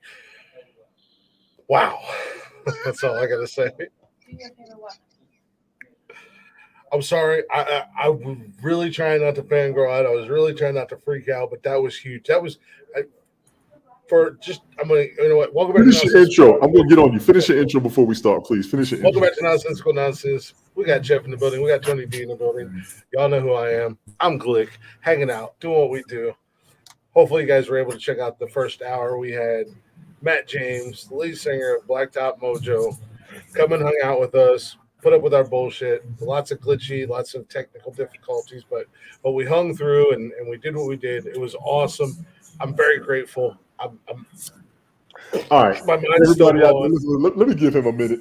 If you got any questions, issues, concerns, send us any comments, emails, nonsensicalnonsenspodcast@gmail.com, all one word, all that good stuff. Check us out on all podcast platforms. We're on Facebook, YouTube, Twitter, Twitch. We'll probably have a picture up on Instagram real damn soon and TikTok, just so you know. Okay, we got this shit out the way. Glick, I'm on your ass. Let me tell you something, motherfucker. When you do an interview, you are about as nervous as I was last year. You notice how I didn't fuck with you. Well, okay. Well, let me be 100% real for a second. I was nervous, but I was more nervous about Jeff You should have been. because Jeff has a And he tendency. did it too. And he still did that dumb shit.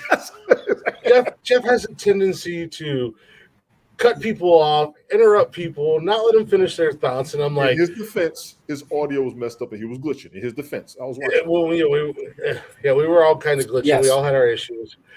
I was more nervous about Jeff. Come and knock on my door, you bitch. No shit. Knocking on my fucking wall, you pussy. I heard that here. So I was I did more too. worried about Jeff. I was more worried about Jeff than anything else. And like I said, in his defense, he was glitching. Matt was going on the road, so he was going to be messed up a little bit. Mhm. I was going to tell you, get him a handkerchief or some paper towels to wipe the tears off his face because this Joker does not know how to act. But he did good. You was doing. No, I went out there and she was like, "Oh, you're so smiley. I love you." Like, it was a good moment. I was really trying not to like completely fangirl out. No, that was a big moment for you. I fully understood. I was just as nervous when I interviewed Tracy last year. I really was. I said they're knocking on the wall. So that was huge. Hopefully we can get him back on the show. That'll be awesome to get maybe him and Kat and all the guys. But it was awesome. It was something that I've always wanted. I had a million questions and just I was all over the place. Knock it off your bucket list. Yeah, no, it was Right? That was awesome. And he's so fucking cool. And that's one of the things that I've said multiple times on the show was he's so cool and laid back, and the fact that when we started the podcast, and I told Jeff when I wanted to incorporate music, I said when I asked his band, and I didn't think I would ever hear back from him, but I mean in less than 5 minutes, Matt hit me back. He's like, "Hell yeah, fucking rock on, bro!" And I told him in the message, "Hey, I'm starting a podcast. I would like to play your guys' music. Obviously, we're gonna give you shout outs. We're gonna give you credit. We're gonna acknowledge you guys, everything like that. But I don't want to do it without your blessing, without you saying it's cool." That's Buggy. She's not gonna dance with you. She is dancing. You're lucky she even waved at you. She waved and she danced. She busted a move. But give your dad a hug. He needs it. I don't need it. I'm on cloud 9 right now. I'm about to beat my neighbor's ass. Don't be there. Speaking of Charles Manson, I'm sharing take somebody. There you go. That's the spirit. They're happy for you. They are happy for you. But no, but he's always been super cool, super chill, super laid back. Even just random conversation. him and Kat. Shout out to Kat. I would love to get Kat on the show with us too at some point. Maybe I'll shoot that shot next week or later on down the road. But I would love to get Kat on the show with us and get Kat to come hang out with us because I've chit chatted with these guys and just random nonsense, and they've always been super cool and super laid back. They are legit. Right. I do admire them and I look up to them because it's kind of the same mindset I have. No matter how big we get, I don't want to ever be that guy who doesn't have time to respond back to a message or a comment or something like a legit message or a legit comment. You know what I mean? Of course. And Right. and I've watched these guys. I mean, he said they got together in 2012, and it was almost 10 years ago when I first seen their first YouTube video, and I've been a fan ever since. Right. So I've watched these guys grow and grow and grow and grow and grow, and get out of Texas and start doing all these tours, and they're going all over the country. And I mean, it's amazing to watch and see.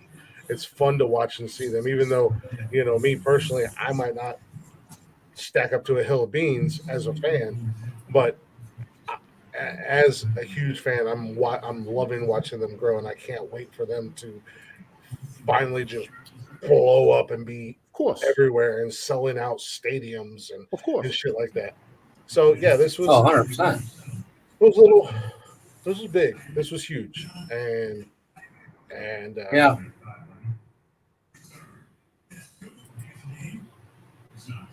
And I'm excited. I'm pumped. I've been pumped since I talked to Matt Saturday night or Sunday night. There you go. Mission accomplished. Now you can clear your head. And then there was a part of me that was like, "Oh, it's not really going to happen," And nothing against Matt. It was just me getting inside my head. I had that worry myself. Like, and I'm what here, if he can't get connected or I'm out here promoting it and everything else. So I'm like, I'm about to look dumb as fucking shit. But that's just me getting inside my head and worrying about things. But I mean, I took Susie out now, peeking through the window. Yeah, we literally were we were looking at him. We weren't even. I'm gonna go put my dick on the Ring camera. I swear we weren't even. You ever seen something this small, fucker? Teabagging your fucking Ring camera. But my nutsack is huge. My dick is small. Buggy, you should probably leave. Get him. No, but no, I mean, a few minutes before the show started, and I was actually in the process of sending it to him. Matt shot me a message. He's like, "Hey, did you send the link?" And I'm like, "I'm sending it right now." And then that's why I asked Jeff. Talking to Nikki. What? Somebody out the door. Hold on a second. Yeah, they came to the door. Mm-hmm. Nice. They came to the door. Take the fucking camera with you, yo. Let's see. And like I said, in all respects, I know this is a big moment for him. I knew it was. I could relate. Well, I mean, it's a big moment for all of us. I mean, I want to say for him specifically because he wanted that. Well, no, I mean, we all big did. time. Yeah, he wanted that big time. Kevin, and dude was cool. Dude was cool. Yeah, it was kind of weird. Actually, we see his face all the time because we play his music. That's fine. Yes. It's red meat, Kevin. It could be a little bit rare. Yeah, it's really hard to bite. Yeah, well, you overcooked it, so it's a bit chewy. What's really cool is we see Matt's face all the time when we'll see in the videos and all that stuff. And it's kind of weird to kind of see him actually talk and not sing. No, it was cool. And like I said, it's big enough that he called. He was able to call him while he was traveling. I figured that was what's going to happen. He was going to catch us on the road or whatever. So that's all good. That's all good. What happened, Chris? What happened? I'm curious. Tell them the Star Wars joke about this. Which one? I don't know. Probably the Mandalorian. That starts today, I think. Does it? Yeah, I think the new season starts today. I got to look that up, matter of fact. I don't know. I don't remember if I watched season 2 or not. Okay, No, so it's good. What happened? Remember we were talking about having kids and how fun they are? Are they fucking with you? Austin went out to eat with one of her friends tonight, and she was supposed to go to dinner and come home. One of her girlfriends and her mom and dad. Well, no surprise. There's some kind of extravagant story and some dramatic bullshit that always happens with this fucking child. Apparently, something happened to the girl's grandpa, and they're waiting on the ambulance, and blah blah blah. So she's gonna be home later than she thought. Da da da da da. So, like, I went out there and I'm like looking at the people, and Nikki's on her phone, so I whipped the door open, and nobody's out there, and I'm like. Buggy This guy rang the bell and ran away. Yeah, Buggy said somebody knocked on the door. She's like, no one knocked on the door. They knocked on the wall. I said, no, they're not knocking on the wall. I didn't hear anything. Right. And she was like, oh, okay. Because I whipped the door open. I was going to whip the door open and just jack his jaw. Right? Fuck you. Knock on my window. No questions asked. No nothing. Yeah. Not what you want or anything like that. Just sleepy time, princess. Sleepy time. Well, I did. As Chris Rock said, or not Chris Rock, Chris Tucker said, in Friday, you got knocked the fuck out. Well, I have. I did a little bit of research because I wanted to be prepared for if Matt had to leave early, and I have a little list for you, gentlemen. And we touched on this a little bit. Oh, wait a minute. I'm sorry, Jeff. What'd you say, Jeff? I'm sorry. I pulled my earphones away for a second. Oh, I was saying that in preparation for Matt have to leave early, like he did. Yeah, no, I didn't think he was going to. I didn't think he was going to stay the whole time, but I want to have something, and we touched on this a while back. I have a list for you, gentlemen, and this list is the richest fictional characters, along Tony with their Montana. wealth. Tony Actually, Montana. not on the list. Tony Stark. Starting with number 15. Jesus Christ.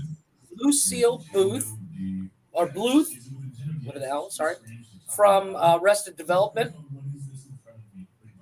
I know, you probably don't know her. The TV show? The TV show, yes. Is It's fictional characters. Is this TV Okay, in movies? It's TV and movies, yes. Oh.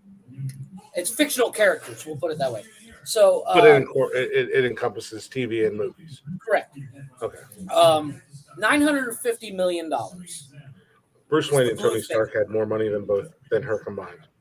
Well, Tony is on the list, by the way. Number 14 is Jay Gatsby from The Great Gatsby. His net worth was $1 billion. Now, back in the day, that's a shit ton of money. Well, it was Great Gatsby was what, the 1920s? Yeah. $1 billion is a lot of money. Chuck Bass. I do not know what he's from. I did look it up, but I forgot. 1.1, so not a big deal because we don't know who he is. Is this million or billion? That is a billion. 1.1 billion. Yes. Number 12, I think you guys will like. Mr. Burns. You skipped 13 and 14, didn't you? No, I just did them. Jay Gatsby was 14. Chuck Bass was 13. Okay, my apologies. Right. My apologies. Okay, so number 12 is Mr. Chuck Burns B. from The Simpsons. 1.3 billion. Yeah. The next one is you guys probably don't know him. He's from a TV show called Gossip Girl. No. But 1.9 billion. I know the show. Yeah, it's Artemis Fowl. I know the show, but I don't watch it. I had to look up. Sir Tompin Hutt, which is from the cartoon Thomas the Tank. Was that the conductor? Yeah, well, he's a railroad engineer, basically. $2 billion. Yeah, he was. Yeah. And Tony, this number 9 goes back to your day. Thurston Howell III. Woof! Gilligan's Island. Yeah. $2.1 billion. Was he worth that much money back then? According to this. This is as of 2017. So Wow. this one, I don't really think this one is. I mean, it's a fictional character, but it doesn't make sense to me why it's on the list. Number 8 is the Tooth Fairy. She had money. And apparently, well, she's paying for teeth. 3.9 billion. That's From why she doesn't what? want to work so fast. Tooth Fairy from what? The Tooth Fairy. So, As in, like your kid loses a tooth, hey, put it under okay, your I'm You're still yeah, I don't know. fangirling. You're still fangirling. Don't worry, we got you. Well, We got you. yeah, I'm stuck on movies and TV. No. Number 7. I'm stuck on TV and Oh, okay, movies, yeah. not. Yeah.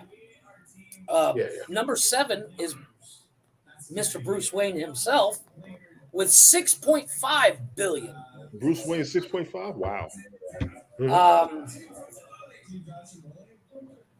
Adrian Bennett. I don't know what it is, but it's 7 billion. From what? Adrian Balboa. No, it's Bennett. VEIDT. Don't know that. No. Okay. I don't know. Wow, Jeff, Number you 5. you didn't even catch what I said. I did. No, I didn't. No, I'm ashamed of both of Adrian you. Balboa. This motherfucker. Adrian Balboa. Yeah, I heard that. I heard it. I chose to ignore it. I chose to ignore it. It was awesome. You two fucking Another suck. one going back to Tony's time. Mr. Jed Clampett. Jesus. Really? Jesus Christ. Jed Clampett is number 5 with $7.2 billion. That was actually before me, so fuck you. Well, and Chris, your guy, Mr. Tony Stark, Yeah. of 8.8 billion. I didn't know he had that much. Damn. Okay. What is he? Number Richie- 3? He's number 4. Number 3 is Number Richie 4. Hold on a Rich. second. No, we're not. Go ahead, Just go keep ahead. talking so you can hear yourself talk. See, this is what I said. I know you. I was going to say, let's see if No, you ain't talking. I'm the host of the show. So So are we, damn my it. job. Co-host, Okay. not the champs. Okay, calm down. Exactly. So what were you going to say? I was going to say, let's see if Tony and I can come up with the top 3, but go ahead and rattle Okay, off no, your go number ahead. 2 and number. Okay, well, number 3, as I said, is Richie Rich. Tell me how much. Richie Rich. Well, you said like 10 I'm gonna go ahead and go with something 10 or billion. 15 or something. Based on what 13 you or read what? off of so far, and I never realized it was that much that these other guys had, I'm gonna go ahead and say 10 billion. It's actually 11.5. Yeah. How rich can you get? Well, You know hold what? on. We still got top 2. Scrooge McDuck. I was wondering when he was gonna come Take up a with guess. Take a guess because, 22 billion. well, actually, Kevin just watched a video and there's 3 answers to this. I'm gonna say 22 billion. Chris, what do you got? For Mr. Scrooge McDuck, the man that swam in his money. Swim in his vault of coins, Tony said 22. looking like the same room Professor X had, where he was using his mind to talk to people around the world. That's how big that vault Right? was, and it wasn't even full.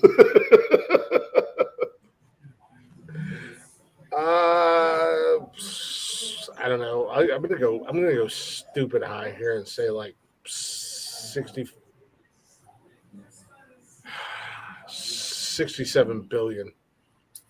It's actually 33.5 billion. I wouldn't have showcased like Price is Right. Now, Chris, you said you've seen the movies because your daughters liked it. The Carlisle Cullen from the Twilight series is the richest one on this list. Are you serious? Well, they're That's what I vampires. They've been around forever. They've been around forever. That kind of makes Exactly. sense. They've been And around. it is compounding interest is what got him his money. Yes, So what is your guess, 100 billion. Chris? What did Scrooge McDuck have? 33.5.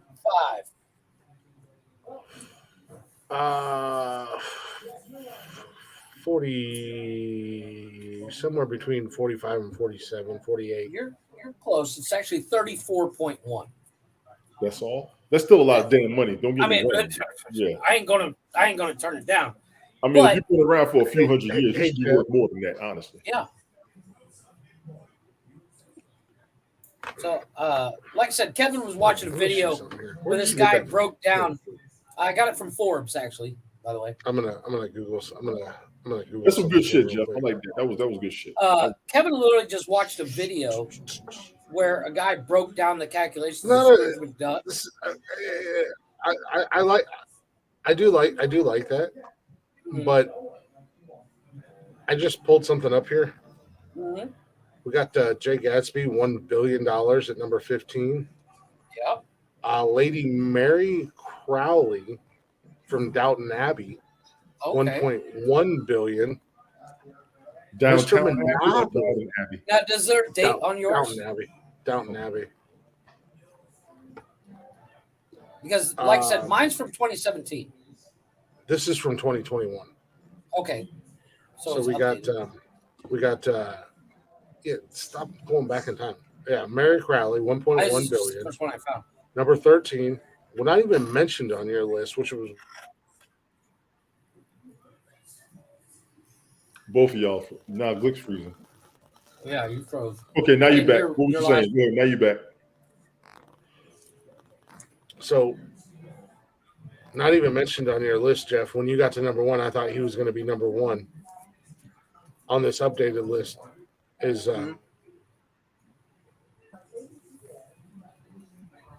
Missed it. okay? Maybe we're going to stop glitching out. Maybe not. I don't know. I think it's your neighbors. Cut your I'm Wi-Fi. fucking glitching. Neighbors. Yeah. No, number 13 is Mr. Monopoly, who I thought was going to be number 1 on your list. Uncle, what was his name?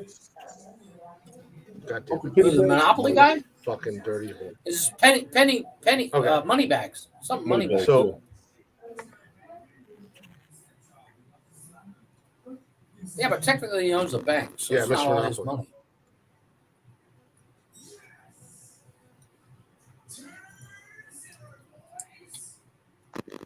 well, he was only number 13. Yeah.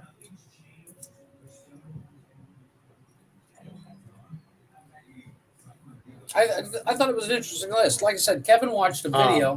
This is a good list. That was good shit, Chris. Oh, Jeff, for real. No, it's Hey, Chris is still glitching. Yeah, he is. Well, no, like I said, it's a Yeah, cool list. It's just way outdated. yeah, and like I said, I literally I did it like 5 minutes before the show, so I didn't have time to look for an updated one. But Kevin was watching a video where the guy was talking about this list, and he was like, I think Scrooge McDuck is actually have more money. So the guy did all these calculations where he figured out he watched a couple episodes of DuckTales and figured out that Scrooge McDuck, if you laid out all his gold, was 33 acres worth of gold. That's a lot of damn gold. Well, he figured out the tonnage Yes. and how much a ton of gold was worth.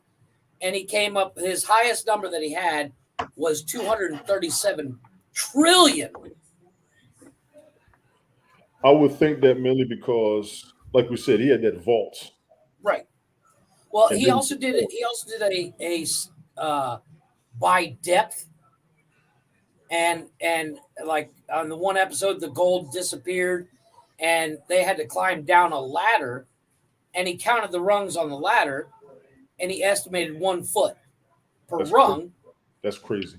and figured out that if you do that by the size of the room and all this stuff, that it came up to like 88 billion or something like that. And it was kind of crazy.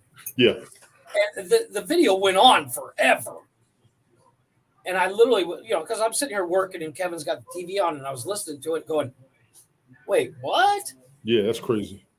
So it was like I said, and it got me on that kind of track of let's look this up and see the richest fictional characters. So it just kind of rolled with it kind of thing. Well, no, yeah. No, what I was saying was, this is a lot newer than 6 years old, but they got Mr. Monopoly at 13, 1.2 billion, which who I thought was going to be number one when you didn't mention him. Right, and I think Number go ahead. number 12, Laura Croft from the video game, Nice. 1.3. I was going to say she got money. Yeah, she kind of makes sense. Yeah, Walden Schmidt, Ashton Kutcher when he replaced Charlie Sheen on 2.5 Men. Okay, yeah. He's at 1.3 as well. They got Mr. Burns, number 10, at 1.5. Right. Christian Grey from 50 Shades of Grey at Okay. 2.5 billion. Richie Rich at 5.8 billion at number 8. Number 7, Bruce Wayne at 9.2 billion, which is I can't believe he had more what I was thinking for 1 billion. Bruce Wayne. I thought he only had 1 billion. Jeepers. Well, he's They an were arms everything. dealer, basically. Charles Foster Kane from Citizen Kane, Okay. That's good. $11.2 billion. No, Bruce Wayne wasn't an arms dealer. No. Well, he was an R&D. They- It's like they invented shit, right? You know who Yeah, isn't on the list? I just thought about it. You know who's not on that list, and I'm surprised? Lex Luthor. Well, we're not done yet. I actually Number thought 5, the same thing. Tony Stark. Right? Tony Stark is at number 5 with 12.4 billion. Now he was an arms dealer. No, the Wayne family they were real estate, banking, and everything like that. They had they did do inventions, but they didn't do military. It was Lucius Fox who was an inventor who created all that stuff for Bruce. Okay. Number 100% 4 was agree. I was confused. Oliver Daddy Warbucks. Yeah. That's Annie's dad, right? Yeah. From Annie.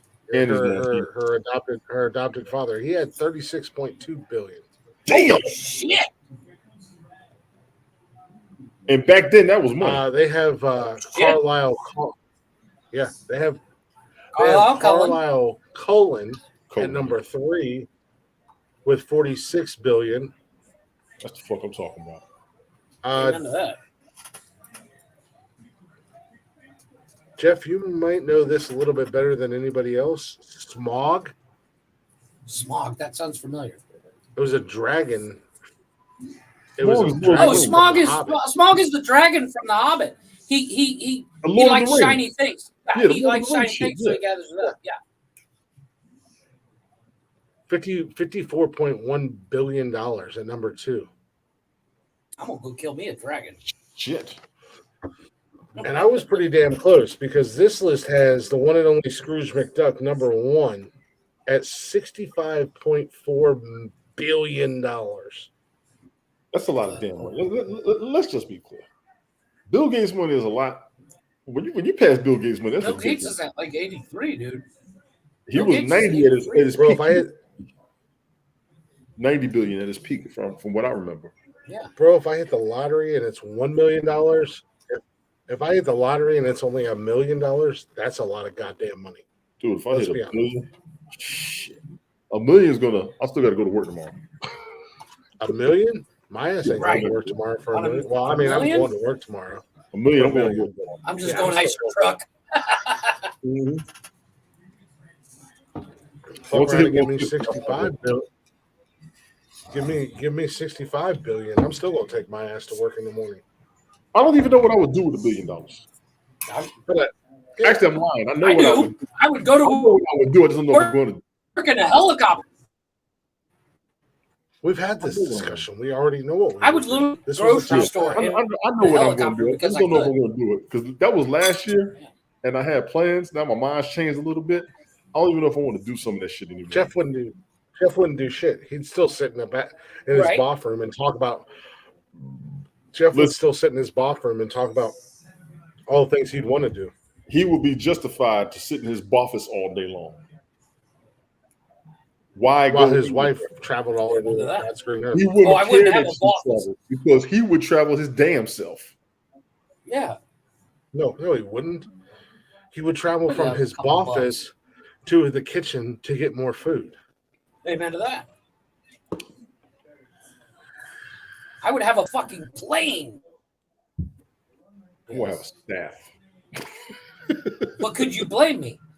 I mean, No. the difference is if tomorrow somebody said here's $65 billion, I'm still gonna go to work tomorrow. I'm just not gonna worry about what happens during work. I'm like, yeah, fuck it, I don't care. I'm gonna hire Blacktop Mojo to do. I'm gonna hire Blacktop Mojo to do concerts every night in my bedroom and piss my neighbors off. That's why you don't need the money. Jeff, how many windows you got open on your computer? Yeah, I have. Like None. right now, I don't know if it's me or None. Jeff that's glitching. Both of you, honestly, from my end, I'm seeing both of you glitch. I think And if it's me. anybody's seeing me glitch, you all let me My know, computer's please. been acted up. I When I'm seeing both of ordered y'all, a new one. I'm like, waiting Jeff, I know here. Look, I know what you got to do, but I also know Jeff may sometimes be working something on the side, so I get it. No, I don't have anything open except for the list, Gotcha. and I'm not working on it right now. I have I discovered. did my broadcast last night, and I was listening to it, and I could hear all the fucking sound. Like, fuck, I fucked it all up. But I have 5 I have windows. noticed when that. Yeah, I have noticed when I plug in my headphones or go to my Bluetooth earbuds. Yes, I get way more glitching than I do when I just let it run out of my It's internal because your speaker. CPU is running harder. Yeah, your Sure. I will CPU has say to work that- harder. that normally has not been the issue with you, Glick. What has been the issue that you told us before is when everybody's home and they're on something. That's why I tell you to use your phone. Use Yeah, that but Wi-Fi. That helps. the only downfall is when I use my phone.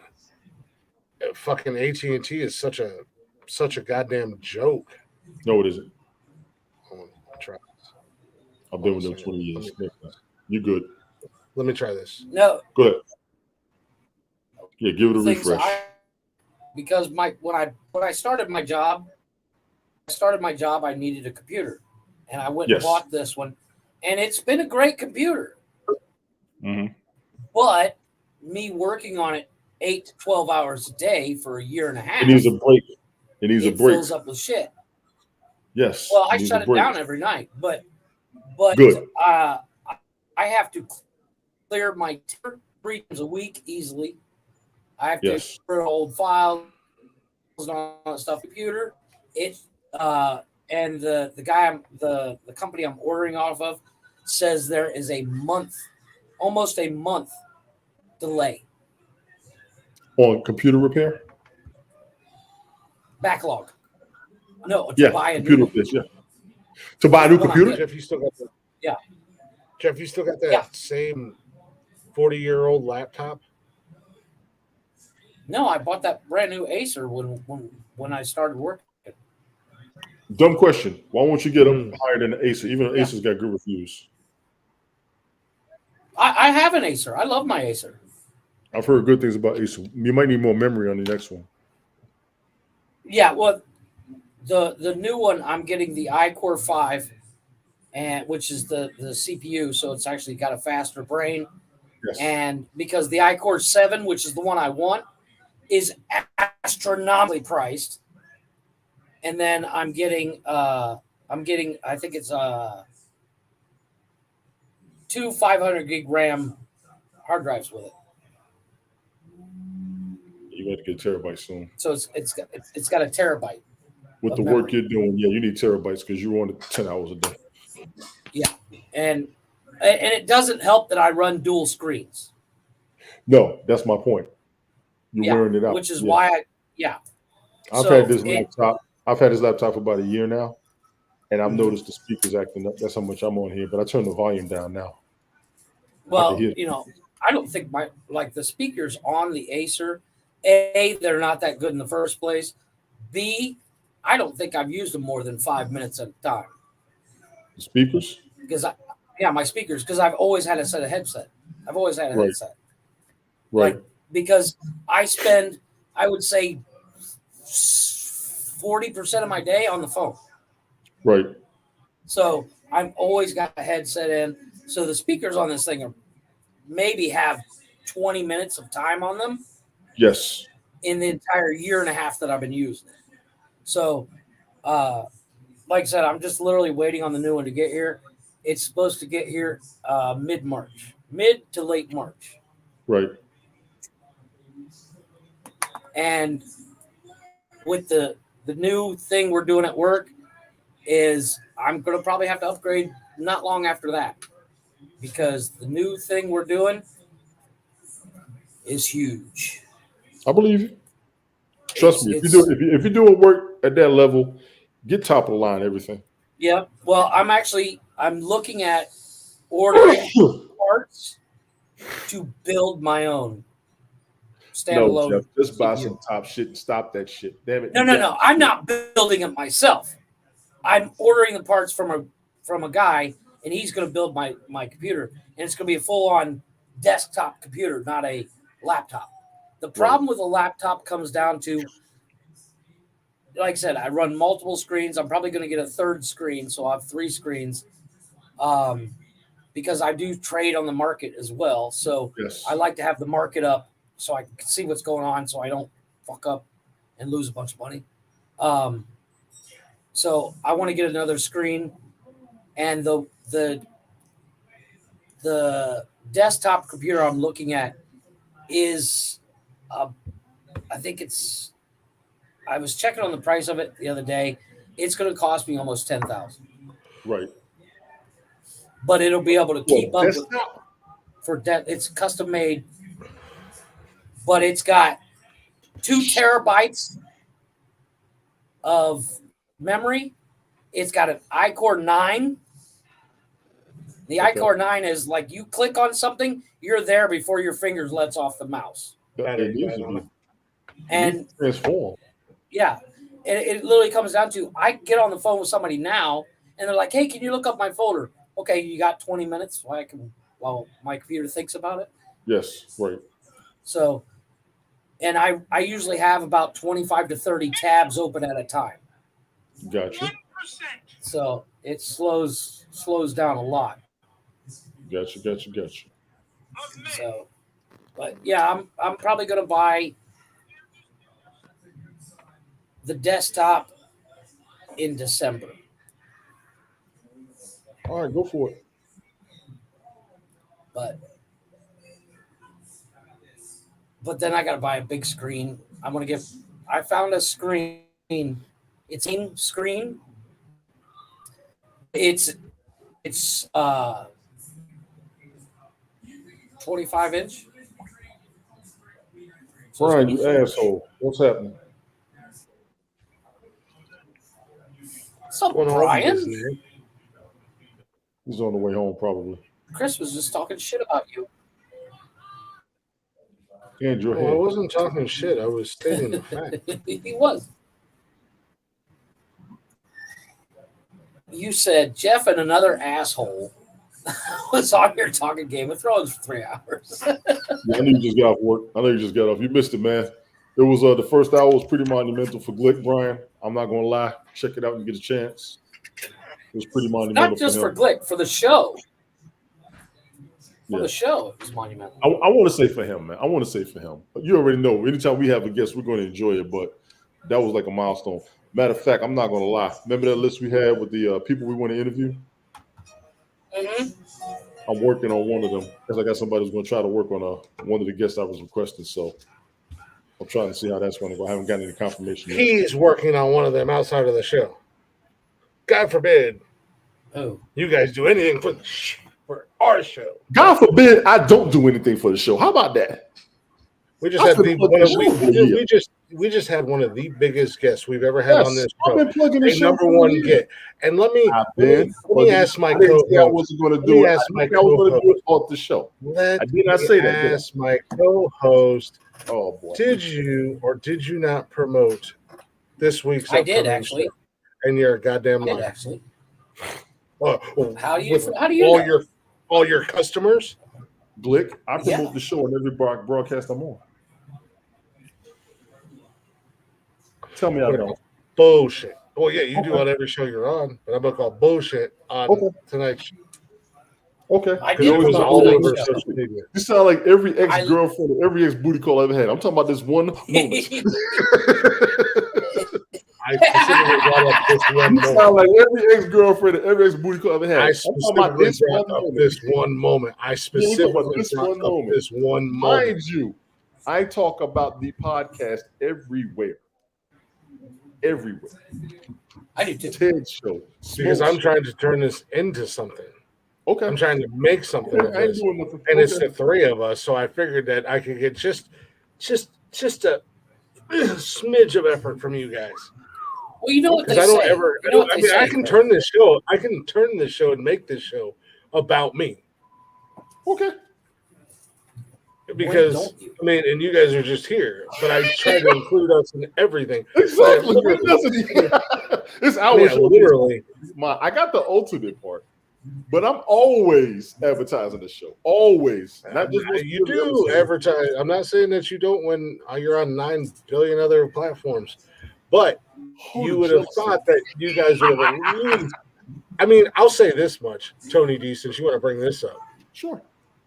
I'll say this much. I see a lot of people getting a whole lot of other love on your personal social media, but you know who doesn't? Our show. Really? And I also, Really? we can go back a few episodes when you were like, why the fuck am I live on Facebook on this show? And I'm like, my bad. Let me fix it. No, And my you Facebook deleted folks it. don't really follow. My Facebook folks don't follow. That's why I'm saying that. And I after about 6 months was when I stopped doing it over there. But you're all on my Instagram. I don't know why it was You're popping all up on on yours. TikTok. I You're really all on don't. Twitter. I got the show everywhere. Yeah, I got I'm the show everywhere. I dare say I promote the show more than you do. Okay, now I'm calling bullshit. Go ahead. Now I'm calling Go ahead. bullshit. You know, I'll give Tony that, but if I had the free time and I was able to, you know, just show up anywhere, any given time, or anything like that, then yeah. You do. But yes, I am. Oh, that all over reminds social me. media, but it doesn't take much to share. Speaking of advertising, I am we're in talks with a T-shirt manufacturer out of New York, where they can make our shirts and everything. I'm already working on that. Well, that way, we'll have options apparently. There's gonna be another hat I'm gonna have to wear is making the shirts and getting the shirts and storing the shirts and shipping the shirts and. Speaking of shirts, Tony D, Yeah. shout out to your girl, Sunday Night Smoke, who made your girl who made Star Child's birthday hoodie. Oh, you're talking about Kimmy Kali? Yeah, Kimmy Kali. Yeah. She's making me a shirt. She's making me a hoodie. Oh yeah. Nice. It's got the block M on the front. Yeah. Glick 13 on the back, and down one sleeve will say Nonsensical, the other sleeve will say Nonsense. Nice. I had to support her, man. She does good work. Kimmy I think she's awesome. I haven't had a whole lot of interactions with her. I think she's awesome. I think Star Child's awesome. Oh, speaking of which, yeah, we're supposed to be doing the Saturday night dating game with Star Child. Awesome. Oh Lord. So, fellas, in the chatters box, get ready. No, I got to. We'll get into that in the next hour. When Satan called me up last week, motherfucker. Hey, you went on. Y'all kicked ass, honestly. I had to go because I had to get up. No, it was a fun show. I can't believe y'all tried to yell at me. 4.5 fucking hours. Oh shit, y'all was on after I left. I can't believe we went 4.5 hours. Dude, I got so drunk Sunday night. I woke up late for work Monday. Boy.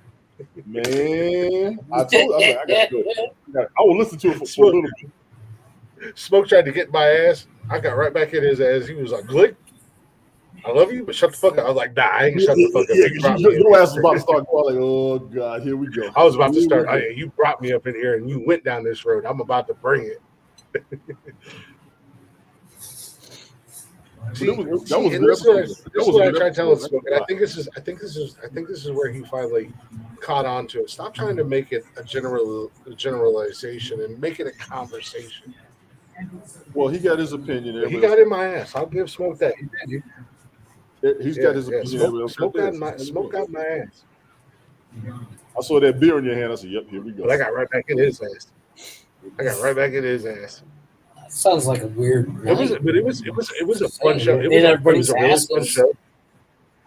Yeah, we're getting all up in everybody's ass. It was a fun show. We had fun. We had fun Sunday night. We all had fun Sunday night. We did. Good conversation too. It was a great conversation. Yeah, a lot of good conversation. I learned some stuff, but I also like to hopefully think that maybe other people learned some stuff as well. But and shout out to Jay Rello and Super, who popped up in the show for a short stint. Yes, Big Super's no joke. Big ups to him. Yeah. He comes on. I kind of like that dude. He seemed like a legit. He's trip. And those are some of Smoke's travel buddies. He's been looking to get. Well, that's the hoodie I'm getting you, Brian. And I'm happy for Smoke because he's been trying to get them guys up there for a minute. And when they get on, they go. And he's enjoying it. You know what I'm saying? Mm-hmm. So for him, it's in the street. I'm happy for that. I know. I feel bad. My man tries to keep run like an hour-long show. Last couple episodes, prior to last Sunday, it was like 3 hours or something like that. Sunday, we went 4.5.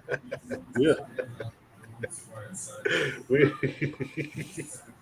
No, man, we were acting straight up ass fools Sunday night. But see, that's fun for everybody. I've cut up on that show more than once. I've been running with him for 2 years. I'm going to be there. I just know he needed something more, and he needed an expansion. So to me, this is an expansion for him. I actually called him and told him that in the last year. So you know what? Your numbers are blowing up. That's a good thing for you. His numbers are coming up real soon. Big up to Sunday Night Smoke, man. That's. I'm happy for bro, for real. I really am. He's been working it. He's been grinding with it. People to come up there, and that's monumental for him. Between the Thunder and the Yahoos and the Black Car that have the bass going. I'm about to go out there and be like old school gangster on and jackasses in that car. What do you think? I think we're gonna go. I don't know if they live here. Got these two young ass motherfuckers. Actually, we're right up against it. Let's go ahead and get ready for a break.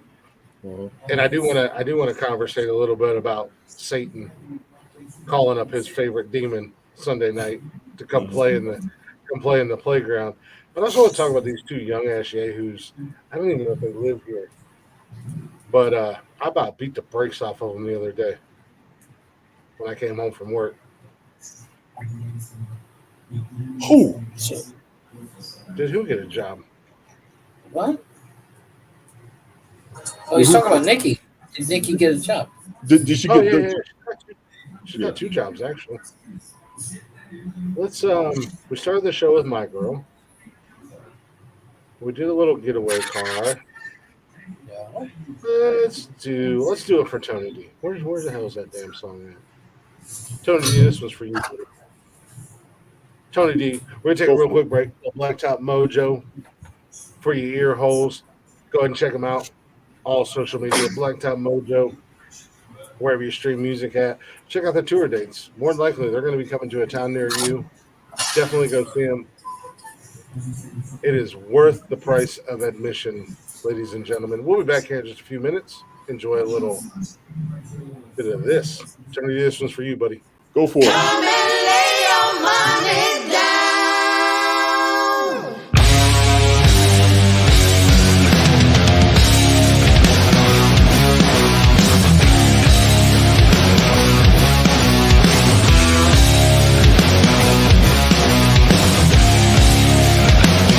How much for your soul? Is it for sale to anyone? What's the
Yes, yes, little Blacktop Mojo in your ear holes. Welcome back to Nonsensical Nonsense, everybody.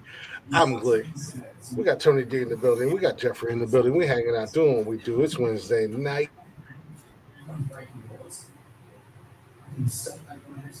Go ahead and check us out on all of them social medias: Facebook, Instagram, TikTok. Don't forget you can join us live every Monday, Wednesday, and Saturday on YouTube and Twitch. And if you can't join us live, you can listen to us anytime you'd like on Spotify and everywhere you listen to podcasts at all at Nonsensical Nonsense Podcast. The champ is in the building.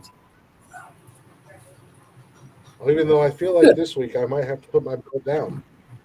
I felt like Matt got me. Oh no, they've got some good ones. He got your ass. He got you good. I'm glad he showed up for you, man. Seriously. No, not worried. Matt's gonna get the honorary. Matt's got the honorary. He's not gonna win, but he got that honorary vote. But I feel like this might be the week that I get fucked on because, like I said, we did a starting five. Matt picked, as we said, we want to get the guests to do an impromptu starting five where we just got to go from the top of our heads. And he said books, and unfortunately, the books I read, nobody's ever heard of. Nobody knows anything about them. They don't know. So I had to dive back into my memory bank. And Jeff, I wasn't Googling. What I was Googling was the actual title of the book, so I didn't. That's basically what I had to do as well. Because you're gonna fuck it up enough on your own. You don't need my help. Oh, you're welcome. Kanye West. Wow. Oh my God. Once again, it looks fine. Okay. I never said that. Tony did. I did say it once. I don't know what the hell I was looking at. I'm gonna give him You that. weren't looking at the right one. I feel like you know what? I'm gonna go ahead. I'm just gonna go ahead and call a spade and say that Tony had a couple Crown and Peaches that night, or a couple drinks that night, and he wasn't really. I think I just had beer that night. Hence the reason why I didn't comment, because Lord knows I had a lot to drink, and I was like, Jeff sent me a fucking message. I don't care. It's a picture. I'm good. Unbelievable. Paints a picture. If he sends me something that's not a picture and it's in text form, then I read it. If he sends me a picture or a video, I just fucking Jeff. Don't worry, I'm gonna start sending you guys everything so that you just think I'm dead. Yeah, but no. Going back to the show. Hopefully you guys are enjoying the show. Shout out to Matt James, lead singer of Blacktop Mojo, for joining us in the first hour. That was awesome. That was huge. My mind's still blown.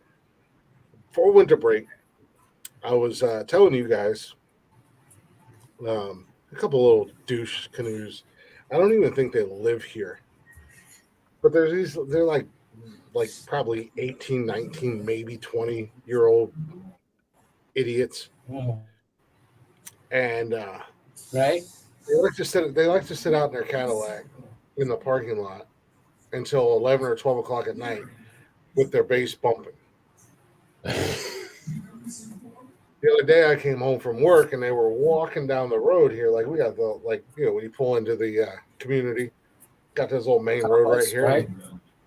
And I drove by and they started eyeballing me as I was coming up, and then all the way past them. I was like, what the fuck?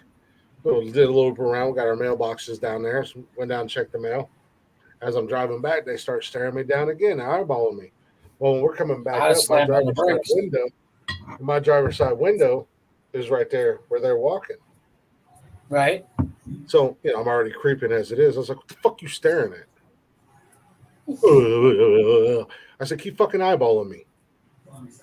I come from I come from a different generation. You eyeball me like that, there's one or two reasons why. You want to fuck me or you want to fight me.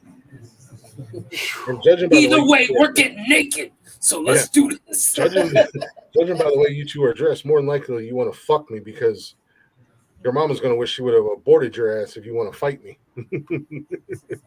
Because it ain't going to be a fucking casket. I promise both of you little bitches that. So, what's up, Dylan? So, Dylan, what's good? So I'm thinking about, because they're out there, they got their bass bumping, everything else.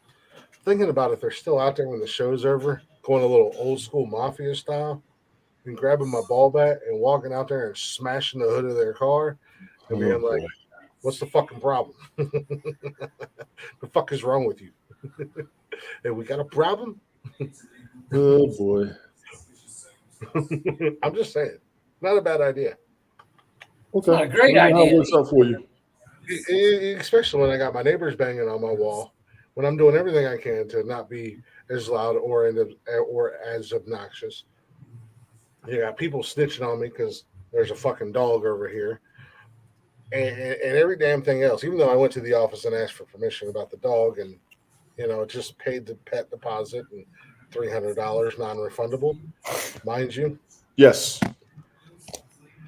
Just paid the pet deposit, got the paperwork and everything else. So I got all these fucking snitches living around me, and I feel like maybe old school Glick's got to come back around and start setting examples. You might have one set on you. And maybe I set an example of these two fucking youngsters first and foremost. You might have one set on you. Snitches on me. Meanwhile, these little pricks are out here acting like idiots for no damn good reason. All right.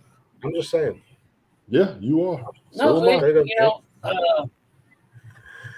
it was like that a lot think here too much, when I Tony first D. moved in. I think very well. It was like that a You think, lot. no, I didn't say you didn't think very well. I said you think too much. I do. Yeah, you do. I do. It was like that a lot when we first moved in because we had multiple dogs and we're not quiet people, and it only took Dude, you one got or like two. 900 fucking dogs. I have four. You had 900. Yeah. Now you have 899 because they all ate one. 5 dogs. I have four. He had 3 out the 6, back and one in here. or he had 5. Now he has 4 because the other 4 ate one of them. No, one of them ran away. Anyways, So you had 6. but One got like I eaten said, by the other ones, it and the came- other one ran away. it was a lot like that, like where people thinking that I'm gonna fucking tell somebody about the fact that you're doing whatever, and it didn't take long for them to realize it was a bad idea because I'm the kind of asshole that's like, Hell yeah! oh, Shout out to you Golf wanna Hawk. play games? You want to play fuck around games? I don't mean to Let's find interrupt. I out. don't want to change the subject. I just got Okay. got notification. Shout out to Golf Hawk, man. Much love to you, brother. He just commented on Blacktop Mojo, one of their pictures from Instagram. Mhm. He said, just saw y'all on Nonsensical Nonsense podcast today. Great music, cool vibe, much success in the future. So shout out to Golf. Oh yeah. Yeah. And he Big up to tagged Golf us. Hawk. So, Big up to Golf Hawk. but yeah, no. I mean, it's like even like I go to the office and I understand like they got to do their job. But I go Right. down there. It's not and them they're all- complaining. It's they're all calm, cool, collective with me. I even told like the office manager today, I said I just bought soundproofing, and I have another package of soundproofing ordered, so I can continue to. I'll soundproof this whole fucking wall if I have to. yeah. But at the end of the day, mind your fucking business. Mind your fucking business. And if you got a problem, be a fucking man and come and say something. I'm not going to be an asshole. If you like legitimately, if my neighbor just came over and knocked on the door, and I feel like I'm still trying to be pretty fucking cool about the whole situation. But if you would have just came over and knocked on the door, man to man, and said, "Hey, dude, we heard you guys. You get a little loud," I would have been like, "My bad. I host a podcast. Sometimes we get a little crazy. Sometimes we get a little rambunctious. I'll try to be more mindful. Here's a beer. Let's have a beer together." Right. But now you've reached a level of now I want to fucking rearrange your face. Then Well, we got it's these like- young punk Asian motherfuckers out here just acting a goddamn fool. And that I guarantee they're gonna nobody's keep- banging on their door. somebody's- they're just gonna keep doing it. I don't even think they live here, to be honest with you. They're just gonna keep doing it until somebody puts them in their fucking place. Yeah. Well, it's like when I Oh, and Bought the Tony, bikes. before you go there, one's white and the other one's probably Puerto Rican. As far the kids. Yeah. He's talking about So kids. before you're like, what are they, black? Well, I wasn't gonna say that. Or if homeboy's black, he's light skinned as fuck. I wasn't gonna say that. I know white kids do this shit too. That's why I didn't ask. Yeah. Well, I was one of those white kids. we do have black people in New York, by the way, everybody. You do? No, but like when I bought the kids their bikes, Kevin was riding around one day, and as kids do, he crashed. And when he crashed, he bumped into a car as he crashed. Didn't hurt the car, didn't scratch the car. Let's be honest. He didn't bump into the car. He crashed into the car. He crashed into the I car. would have come But and talked to you. he did. I would have talked to you. I'd have just beat his ass on the spot. No, but like literally, it didn't hurt the car. There wasn't a scratch on the car. And the guy came over here acting like he had just busted in the windshield with a baseball bat. Talking shit. Well, your neighbor that the kids accidentally broke. Your neighbor that the kids accidentally broke the external water faucet on. Yeah. He was pretty cool. Like he was hit you cool up. about He He was like, hey, you know, like, I was like, my bad. I'll go ahead and fix it. Don't worry about it. I'll take care of it all. Went over there, same within seconds, went over there, shut off their water, got in a cab, went and got all the parts I needed and fixed it. Had it all fixed in under an hour. And the guy was like, thanks, brother. I said, hey, that's, I get it. Kids are stupid. My kids were being stupid. They were literally trying to get a ball. Yeah. But this guy that came over, he came over here like Kevin had gone over there with a bat. What happened on the show? He already did, Golf. Yeah. He already did. Yeah. And I literally. Well, I'm incriminating the fuck out of myself because if I do it, you goddamn right I did it.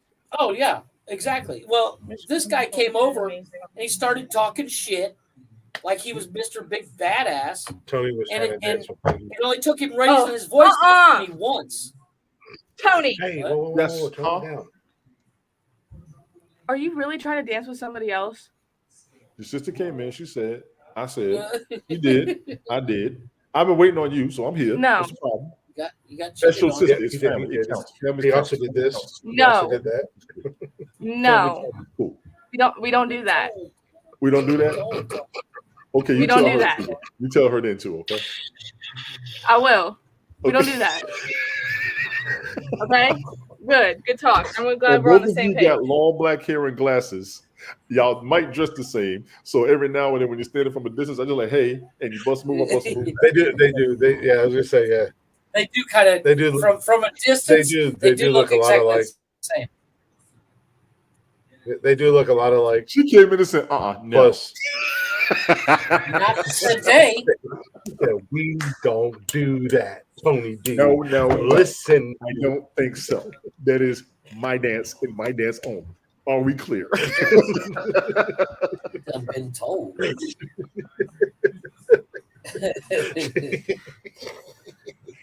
Hey, good. This is me and Tony. You're my Tony, and this is You my heard me. dance. This is our dance. You don't dance with nobody. Tell me you want a public apology. Public apology. But like I said, it only took one time this guy raised his voice to me to he's afraid to talk to me now. Because you're loud. No, because I came out with a bat and said, you want to really talk about this? We'll talk about this. That was after he wet himself and changed his The pants. fuck I did. I was sitting here. Tanya's talking to the guy at the door, and he's starting to get loud. And I'm in the back going, just get out of the way. Because I'm going to fucking kill him right here, right now. I was pissed. Oh, no. Well, I mean, you guys seen when Buggy came back and said somebody knocked on the door. Nikki's outside talking to somebody. I went out there. I was like, nah, you ain't talking to her. Let me tell you something. I'm whipping Let this me tell girl. you something about your household. I need to to see somebody. I need to see somebody get past the three of them in the first place before you ever start worrying. The three of who? Right? Between Nikki and your daughters, I wish somebody would get past them. I don't think no one will get past them three. Oh yeah, no, it's going to be a bigger fight for me to get past them to get to them. That's what I know. than for So Don't Yeah, even no, worry. I know. They're gonna let you That's- know. You're like, let me know how it goes, because you already That's would the have one thing I'm my just gonna neighbors keep have doing this realized. podcast. Like That's when the one thing cops my show up, neighbors y'all are my have alibi. realized if I'll be they're like, I gonna was in here complain doing a about podcast something. the whole time. I don't even. My neighbors have realized when if the they're going cops to show up, complain I'm about just like, something, make sure Jeff's wife's home. right. Because Yeah. if not, he will come Nah. out with weapons. No, in my house, yeah, Tony, you're absolutely 100% right. You all are my alibi. I don't know what the fuck happened. I was doing a podcast.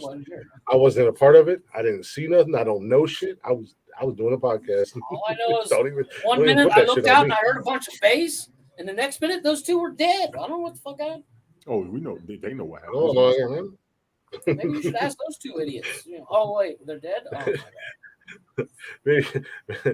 Maybe you should ask the Three Musketeers. Nah, we ain't talking to them. We're talking to no. You ain't talking to me. I was in your house. You can talk to And them. Nikki and your daughters had to go see him out the door. I'm rolling back over. What? Close that door for me. Your daughter, wait. Your last daughters have your attitude, and Nikki throws bottles. I'm not getting them. Hey, Nikki's a gangster. You not gonna check on that? Nikki's gangsters. Look, I'm not checking on shit. Somebody get past them three, then I'm bringing a gun. Yeah. Hey, Nikki's gangster as fuck. Look, she was telling me a story. I think it was the first or second weekend I went out there. How some bitch was talking shit at the bar, and she slammed her face right into the bar, and then slammed her face in the bar, and then proceeded to drink her beer. Yeah. I'm like, oh damn. You know, Okay. Nikki and my wife have a lot in common. Some girl was talking shit one day, and my wife grabbed the chick by the back of the head, slammed her into. My wife grabbed her and slammed her into her knee. And before I even knew what the fuck was happening. And I was like, that's why everybody else can get away with it besides me. If I do something like that, they're going to fucking arrest my ass. Who, me? Yeah, I am gonna say the down like, with fighting a motherfucker in a minute. I'm just not down with going to jail. Who are we fighting? You slammed. Look, we ain't even talking about fighting nobody. Nikki's already. I said, like, who we fighting? Fight Tony. You're fighting Tony. I want to fight somebody. Y'all can get away with more shit because you walk and slam somebody's head into some shit. But if I do it, they're going to arrest my ass. Yeah, it's because you're the black guy did it. Oh, no. And that's why I went out there. And Tony was like, you ain't got to do shit. You got Nikki and your two girls. I was like, yep, you guys are my alibi. I'm doing a podcast. I don't know what the fuck happened. Because I said I'm going to go out there old school mafia style. Yeah. Like Tulsa King, Dwight style. Yes. I'm going to take my ball bat. I'm going to slam it on the hood of their Cadillac and be like, what the fuck is going on? I mean, I've escorted bigger men than you out of the bar. Yeah, and the you other can bar escort. patrons looked at my boyfriend and said, aren't you going to do something? And he said, haven't you seen her mad? You can escort me out the bar anytime you let me. Shut your face hole. Those. Pretty. I like them. Yeah, I like these ones too. I like those. Those are very pretty. Yeah. So, Jeff, how you doing? I got to grow up. That's all, you know. Tony, I was showing off my new nails. No, you wasn't. Get that shit out of here. Get the fuck out of here. That's what they all say. Because we just got yelled at by Austin. Oh, I know. I got yelled at. Austin came back here and she said, "We don't do that." She said, "How dare you?" She said, "Not till you do right by me." She said, "How dare you let him dance with Alexa?" I said, "I didn't even know this was a thing." Good job, Tony D. Hey, Brookie with the wrong glitch daughter. Wait. She Don't did. ever get crunk with any of my daughters. Did a move. I did a move. That's all it was. Don't you ever get crunk with my daughter, Tony D. Get crunk. I can't handle you. And this is where the Suze is because it was thundering.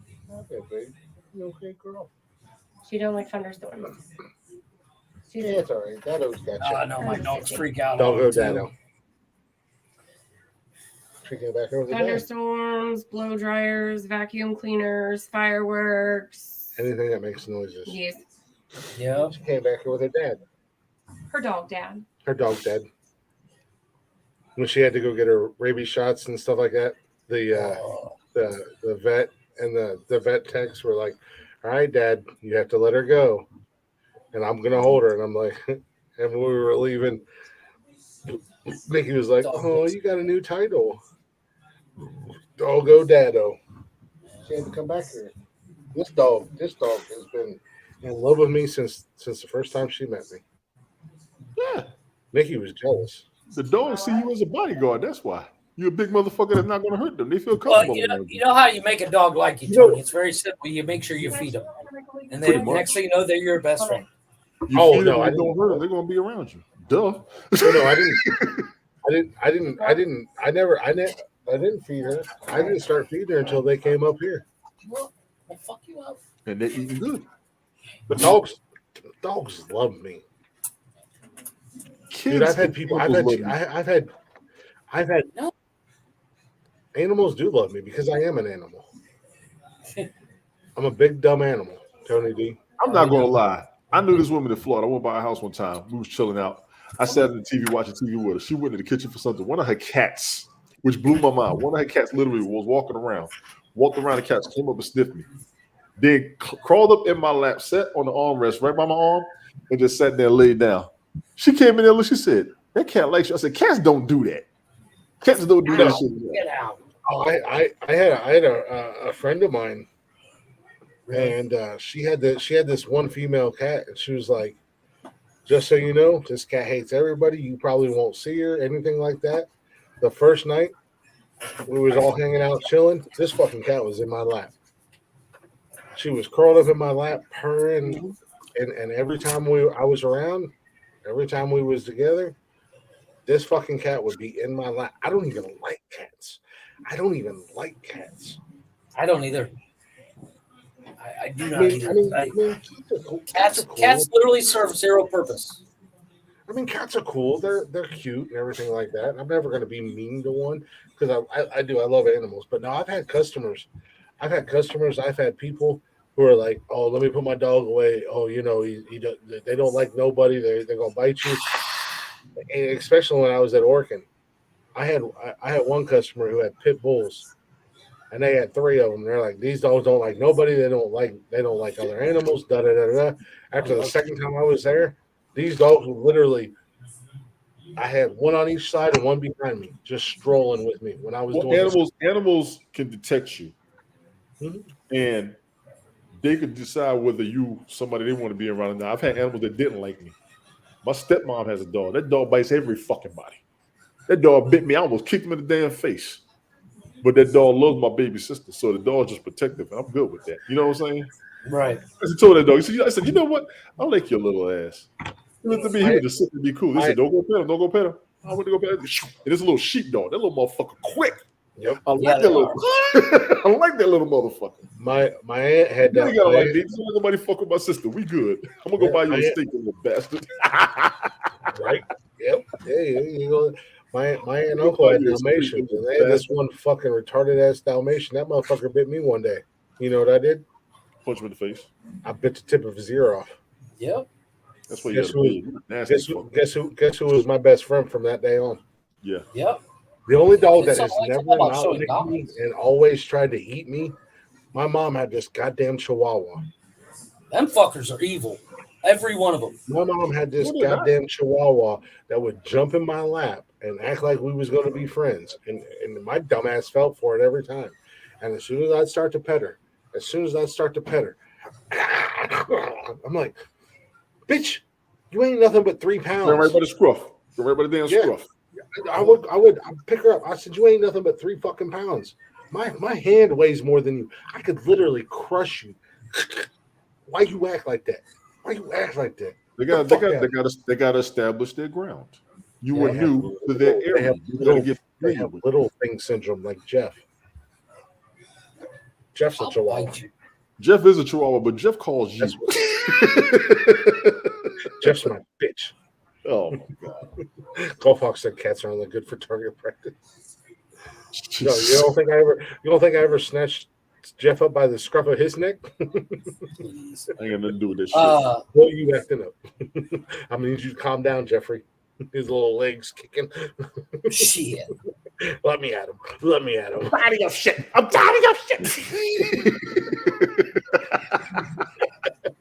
Got it held up.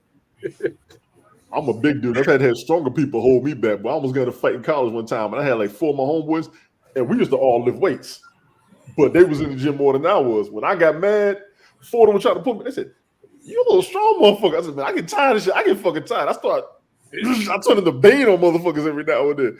And they had pulled me back. Wait. My homegirl Ife, remember Ife from Haps? Yeah. I love you. Had a couple of fights a couple of times. And Ife is shorter than Jeff. No, I love Ife. She's awesome. What's she up to these days? She jumped up one time. She was like, "Come here." And then I was going over there. Everybody said, "Tone, Ife." I said, "Man, y'all better, boy." She said, "Y'all go get him." Boy, they pulled me out that motherfucker. She was like, "Will you sit your ass down?" That's why I love her. She said my ass was getting shot twice. Y'all don't fucking know. I know. I believe. No, Ife is cool. I think I got to hang out with her. I think I got to hang out. Come up to me. You know what she do? She do that little short woman thing. She look at me and she's like, "No." That's what she do. "No, sit." And then everybody else will come around. She's like, "Y'all get him. Get him." No, I'm with you. I like Ife. She seems like good people. Ife, man, we go back. I could do a show with her like you do with Jeff. Oh no, I don't. She will call me out on shit. She will call me. I can't even say her. Between her and my other homegirl Nikki from my college years, oh my god. No, I think I popped into a couple of lives when Ife was with you on. Yeah, she's only been up there barely, and because her and Petty Idol are sisters. Oh really? Yeah, they're sisters. Oh, okay, I didn't know that. Yeah, that's how I met Petty and Izzy. I met them through Ife. That's why when I did the broadcast the other day, Ife started all this shit. Yeah. Now Ife was cool. I did a Zoom with Petty. I met Izzy. I would be on there with them a couple times, and then Petty stopped. Izzy would keep going. I was over listening, and then when he would do the Q&As at the end, I would jump on, and I would jump on with him and Pat, and then they went to Haps, and they was telling me to come over there. So I'm not going over. Like, bring your ass over. Come on, let's go. We're gonna finish this shit up, man. Periscope dying. All right, I'll come over there. Yeah. Came to Haps. Ran with them for months. When Izzy came on, I was there. Because he covered some real shit. He wasn't just about religion. That's what people don't realize. He wasn't just about religion. He was locking shit down. He was calling everything out. Izzy's broadcast was the shit. Who? Izzy High. Oh, Izzy. Oh, yeah. Izzy. Yeah. Izzy's broadcast was the shit.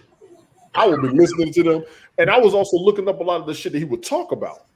So even sometimes I would watch the news and my questions, he understood where it was coming from. He would break down what was not being told on the news because I wasn't always looking at what was outside the news, except for COVID. Now, when COVID was out, I was all over that shit. But he was big on all, and he was a historian too. Oh my god, that motherfucker would talk for hours.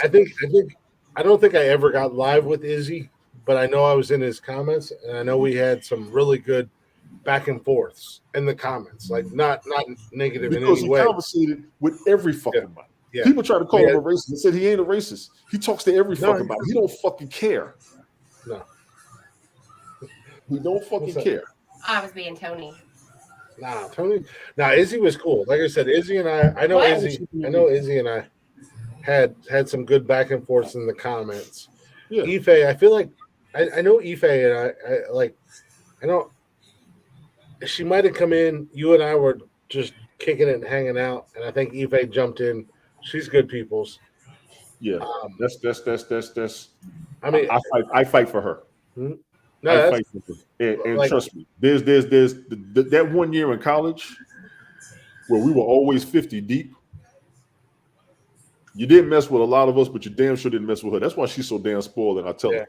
She spoiled the shit. I mean, that's like OG classic. I don't think I ever got on a live with him. I'd love to have OG pull up in here with us one day. You gotta catch that. OG and I would broadcast that motherfucker man, for years. We would get going. I'd be in the comments. Bro, I would try to be in the comments of OG's live broadcast. You were in that broadcast when I brought up the Snow Informer. And I met him through Brother Shannon because he was in the comments on YouTube. Brother Shannon's another one that I've had some back and forths with, good back and forths with in the comments. Now, OG, I would love to have OG. He's broadcasting every day on YouTube. Is he really? Yes. Give me his link so I can follow him. Freedom of Media, and he does his relationship page. Yeah, no, I like Brother Shannon, and Brother Shannon and I had some good conversations. Man, I've watched replays of me and that motherfucker. I've caught a cramp, and I've been sweating laughing at the shit we were talking about. We had good conversations. Yeah, I've never been out. I've never been live with him, but we've had some good. OG and I. I mean, OG's been live, or OG and I've been in the comments together. Just Y'all been in the comments. OG. Well, I've been in his lives, like in the comments. OG and I will get in the comments and just start fucking going dumb shit. Yeah, I y'all like would. OG Classic. Yeah, I y'all like would. OG Classic. That's my dude. I don't give a fuck. No, I ain't never been live with we that was man, trying but to- hey, if you can get him up on here, Tony D, get OG Classic up on here. well, you got to catch him. You got to catch him. And I always told him, I've been looking to do a broadcast with him for a minute, and we got the same birthday. So I always shout him out, and he shouts me out. But he's a busy dude. He's a busy dude. And I got that. I got all that. Yeah, I got he's super busy. People are living their lives. They can't always make every stream. I got it. You know what I'm saying? And a lot of it was my enthusiasm to want to be up there with everybody. That's why I'm up here with you so much. We can do this on a regular. This is what I've been wanting to do with people. When I would do the football show, Rich will make it. And if we could, and I gotta apologize. I gotta apologize for that, Tony D. I gotta make more of an effort to be up on the football busy. show with you, man. Dude. Listen, people with family like Ted, your girl moved in. You're making a big change for yourself. I got it. The Sunday mornings, I left the door open. I'd wait, and then I just do my little 30-minute thing. I really would. Because I mean, you and I, even with Ted or Rick, but you and I did a couple of your football shows where it was just the two of us, and they were awesome. I mean, you always do a fantastic job.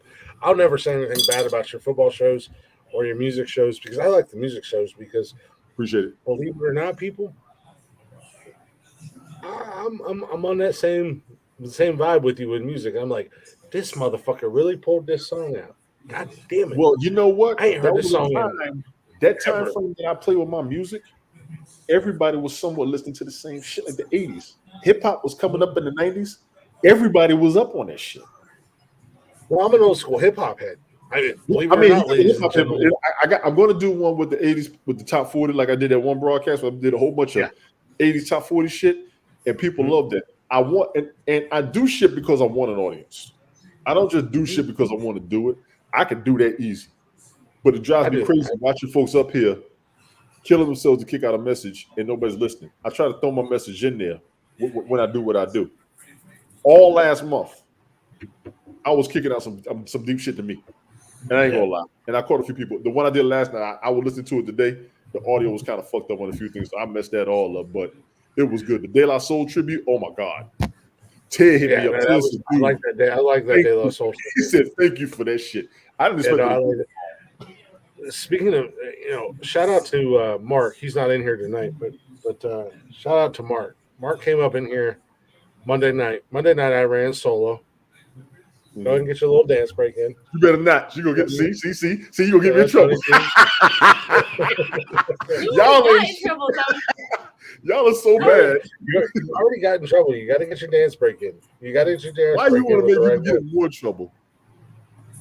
I'm not sure. I'm just trying to give you your guys' dance break moment. I'm trying to give you guys your moment. We had our dance break moment. She said, "You don't do that shit. Listen to me. What have you done for me?" I don't think you're paying attention. I get this all the time. Now. You're not listening to me. She said, "You ain't shit, Tony D." He walked right into that. He got himself in trouble. You're not wrong. He did. I called him out when it happened. How? I'm like, call us out. Because now she's going to go fight with Alexa. She already yelled at Nikki like it was Nikki's fault. She yelled at you. Now she's going to go yell at Alexa. Jeez. Now she's going to yell at Buggy. Now, I don't remember what the fuck we were talking about. No, there's a lot of good people, but no, that's Monday night I did the show alone. It was cool. It was only 2 hours. I do want to apologize. I was tired. Oh, you're good, man. You're good, bro. Don't worry about it. I know Cameron kind of jumped into the group chat. My ass. I ain't gonna lie. I had the hardest headache yesterday. Yeah, I know Cameron. Hardest headache, stomach ache. It hurt to sneeze. It hurt to cough. Jesus Christ. That was this pollen count. Mm-hmm. I went to work today. Well, I got pollen all over my toolbox.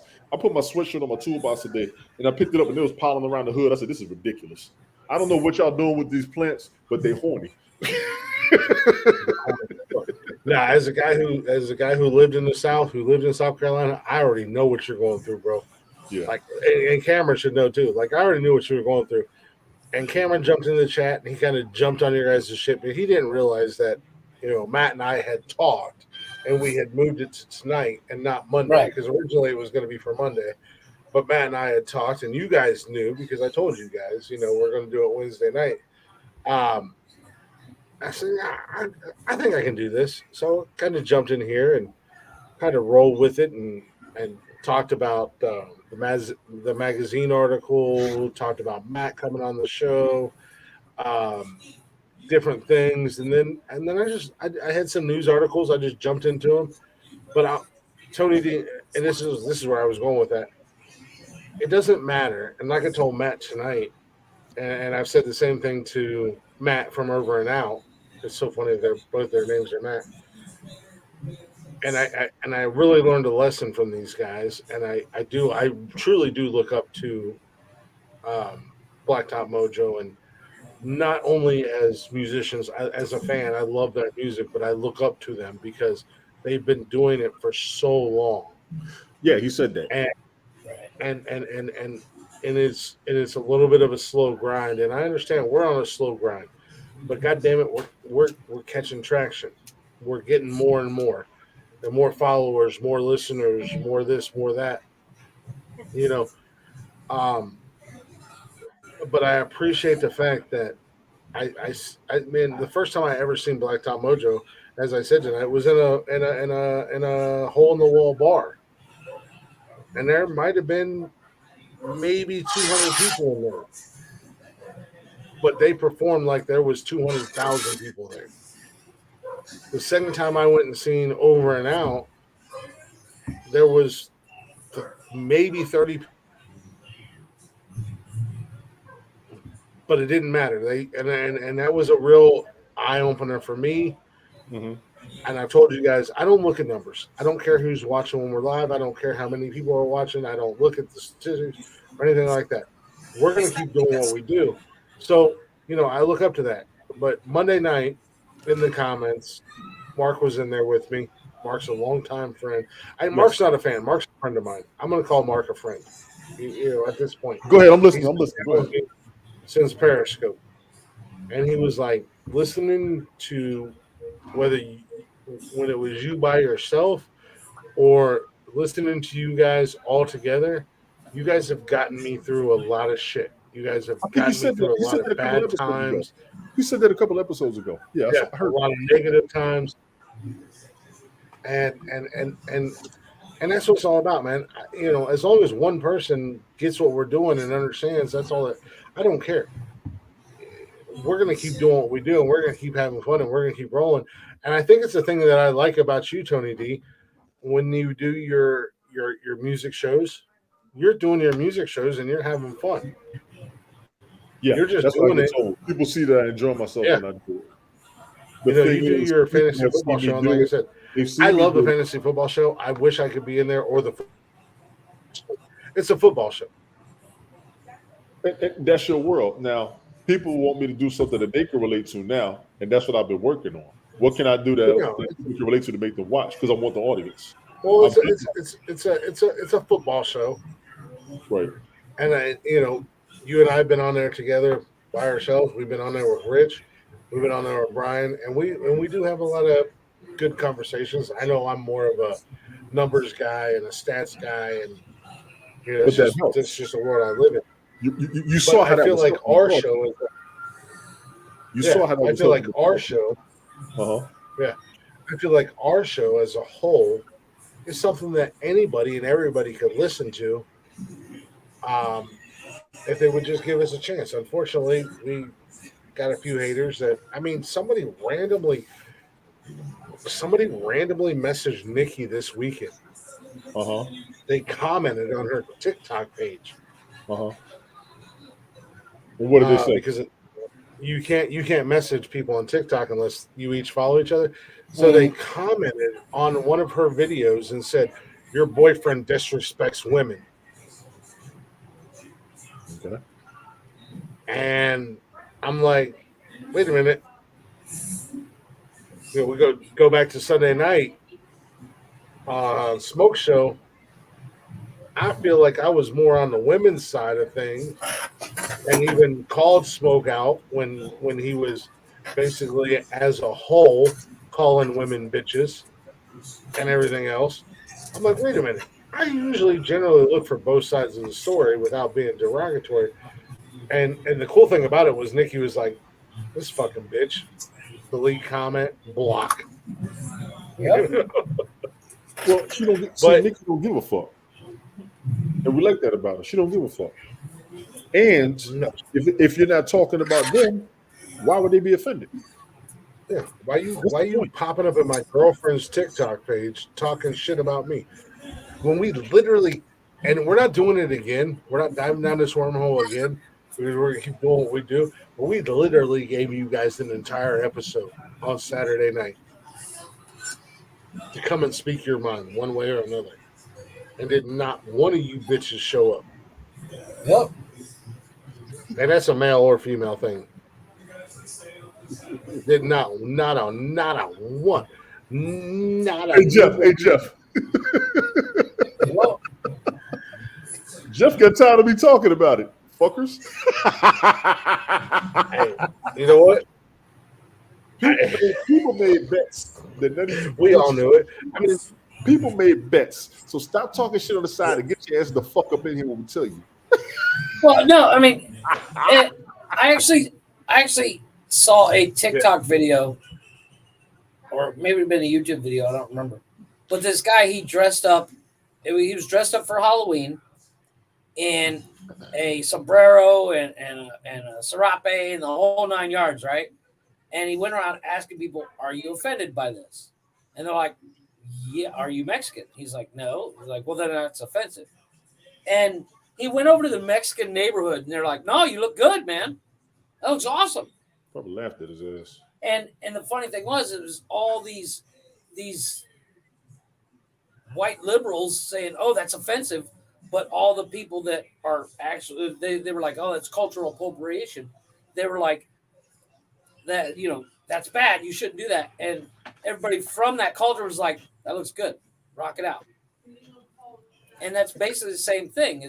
I mean, to the same aspect with the names of the sports teams that people found offensive to other people. Yeah. I'm not going to lie. I kind of want to tell people thank you for realizing how wrong it can look as an image. However, there were Native Americans who didn't have a problem with some of the teams. They didn't care. They was all right with it. So how do we carry it after that is the question. We need to let the people, some liberal the people who are supposed to be offended, let them be the ones to address it outside of us who think the impression is wrong. We can bring it to their attention, but you need to take their truths with it as well. Seriously. That's like, and to put it in the simplest terms, that's like me getting offended because Tony said the N-word. Well, Tony's allowed to say it. I'm not, obviously. Let me help everybody out. And I'm gonna go ahead and be but you say it. He said it in the song. Leave me the fuck alone. I'm giving him. Thank you, Tony. Thank you, Tony. Starting shit. He was quoting. For people who have a problem with black folks saying the N word, people also have a problem with women calling each other the B word. Leave them their shit. Leave us ours, and everybody go the fuck on about your lives. Exactly. No if it doesn't affect you, mind your own fucking business. If it doesn't relate to you, leave it to them. Leave people's slang within their demographics if they want to have it. It's not even slang. It's like okay, I'm obviously a very white guy. Very live in Mexico. fucking white. Turn the lights off, you'll disappear. Yeah. Anyways. Yeah. You will. Fuck you. But that's like if I walk around town with a sombrero on, nobody's gonna give a shit. In Mexico, be like, "Hey, cool hat." But it'll be the white folk or the liberal,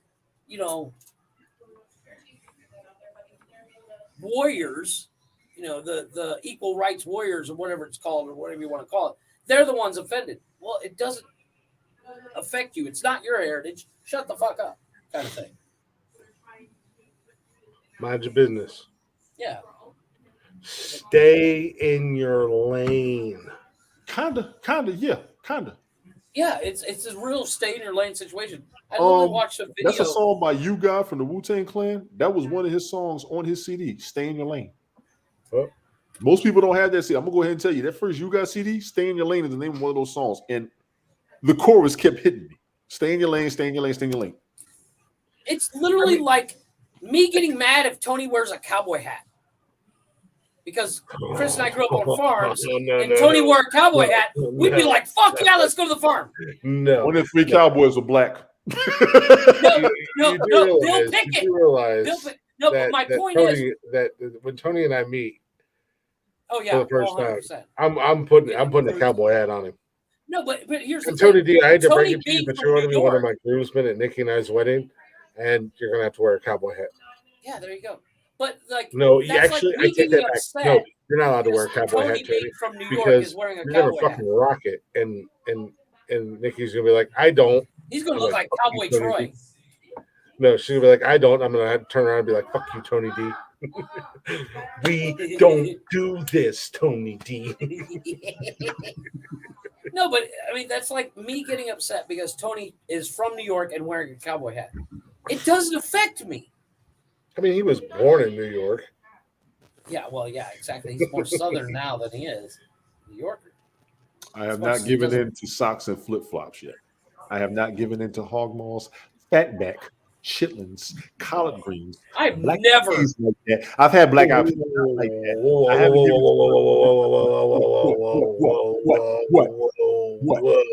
What? Oh, you're starting to insult the cooking. Now you're in trouble. What? The people that we saw, they're moving in.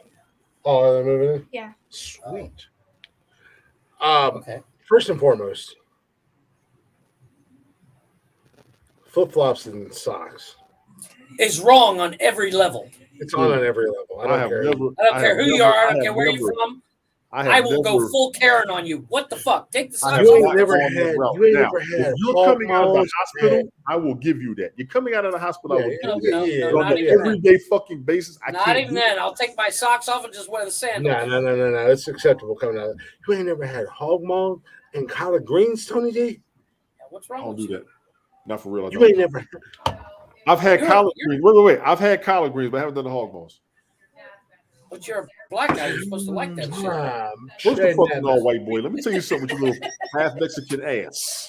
Don't even white boy nothing, because your boy has been a long time, many year card carrying member, ghetto pass holder, and some of the finest dishes I've ever had. And this isn't a Southern thing, but some of it isn't. It's I've never had.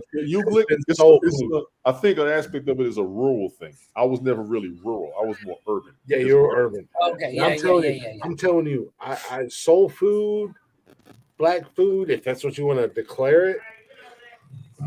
It's good stuff.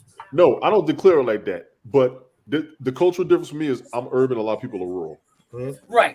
One of the biggest challenges I had. I'll tell you the biggest challenge I had. It wasn't a main dish where you were where you grew up. My biggest challenge in the South was being Catholic. Really? Yeah. No. Not many black Catholics in the South. People don't know who the fuck we are. Usually Methodist. It's Baptist or Methodist in the South. Yeah. Baptist, AME, Zion, Apostolic, or non-denominational. I never thought of that. No. Tony's right on that with the Catholic. That's the one thing I've noticed. The people see the skin color, they don't see anything else. My demographic is different. In New York, there's a ton of us. Oh yeah. In a lot of major cities, there's a ton of us. Catholics are losing out right now in a lot of places. Catholics are the most exercised people. You know that. They're the most who? Exercised. Yeah, because it's funny because the Catholics. No, because during Mass you sit, stand, and kneel like 400 times. So what? In church, you stand up and scream for 4 hours. What? Well, hey, I'm Catholic. I don't know what the fuck you talking about. I was raised Catholic. I used to do my Catholic exercises every fucking Sunday. Listen, hey Jeff, we out of that motherfucker in an hour except for twice a year. Hey, bet that. I agree. Twice a year, we're gonna be there longer than an hour. Everybody like this. Midnight Mass, Christmas Eve is the longest thing you will ever sit through. Christmas and Easter. Easter. Jesus. Christmas and Easter. Rent a gun and buy a bullet Every time. Oh my 2 God. hours. Catholics go to bed early that night before on purpose. All I gotta say And is, thank you God got to I'm get there an American. hour early just to to get get a a good seat, seat. because you'll be standing in whole mass. And mind you, All I gotta say my is, church in Virginia, one year, the pastor did everybody a favor and got the service over in 45 minutes. He said, listen, we're going to get y'all out of here. I want to thank everybody for coming because I know it's Super Bowl Sunday. We just started laughing. The Somebody's Lord got be money with on you the game. and also with you. Bow your hands and pray for God's blessing. We was all like this. And also with you, I'm out. You know, Tony, I don't know if you're one of those Catholics that after communion you bounce. No. See, my family was never that. In my youth, because we were young, Uh-huh. we did it a couple of times. And I'm going to tell you this as somebody who took my being a Catholic seriously. Once we started going through the sacraments and trying to learn and get better and everything, we did stay. We would also help out afterwards, cleaning up, putting the extra chairs back up, making sure the doors are. We did a lot of that. So I miss my old congregation in Virginia Beach. I do. And they were majority white. Church majority, seriously. I'm more pissed off. I had in New York. You just know tell me that you had a podcast because we would have totally shouted it out way before that. You guys, what are you talking about? What are you talking about? Your mic, if you're gonna be, he's talking. No, you guys were talking. No, so you know what I just found out this weekend? What did you find out? Our guy Dylan Renard. Yeah, he has a fucking podcast. Oh, should have said something. And I got pissed off at him because he hasn't told it. He never told me. And I jumped his ass. I was like, why the fuck am I just now finding out about this Sunday, before the devil called up his favorite demon and asked me to come play in his playground. And I'm a little bit pissed off at Dylan. I feel like I'm going to fight this kid. What is this podcast about? I'm curious. I'll check it out. His podcast is called All One Word, The Outdoorsman. Okay. They do fishing, hunting, I don't think we can relate. Okay, cool. And stuff like that. Yeah, not something that Tony D doesn't not do because he's made it very clear that that's white people shit, and he's not going into the woods. No, not entirely. A lot of outdoor stuff. I just don't do a lot of outdoor stuff. But I mean, Yeah, no, I would they- follow but- him and subscribe to him to support him. Yeah, I would do that. Dylan's never been an issue to me. They're on Spotify at the Outdoorsman. I'm not on Spotify Oh, how are you not on Spotify? because it Just wasn't download free the when I heard about it. Just download the app. Yeah, but it wasn't free when I heard about it. I got the app for one of my home. It's always been free. No, it hasn't. They pay for it.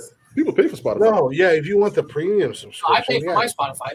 I have the premium. If you want to skip ads and all that shit when you're listening to music, I don't pay for Spotify. I give you a better idea. If he's on Apple Podcast, I got him.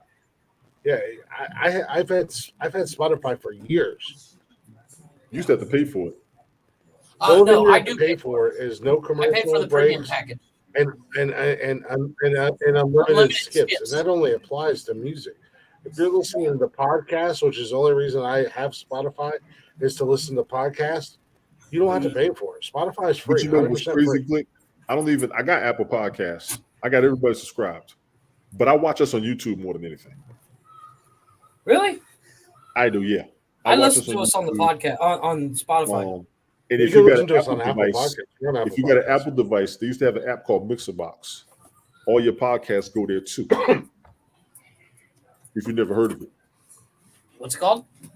Mixerbox. MYX. Hold on. Spotify's got a new feature coming out soon. I don't know. It's called Mixerbox Player. It's called MB Player. They used to have an app about 2014. They came out with Mixerbox and iTunes. iTunes was dope, but they took the app off. They lost the lawsuit to YouTube. What it was like an Apple version of YouTube. You could save your video lists, and the videos would play if you was in airplane mode. Fucking phenomenal for me. Especially if I had a trip or whatever. I could just turn down airplane mode, save my battery, and I could play my jams. I had like 10 hours of videos up there. Nice. I was setting that shit up, but then they lost that shit. And Mixerbox is still there.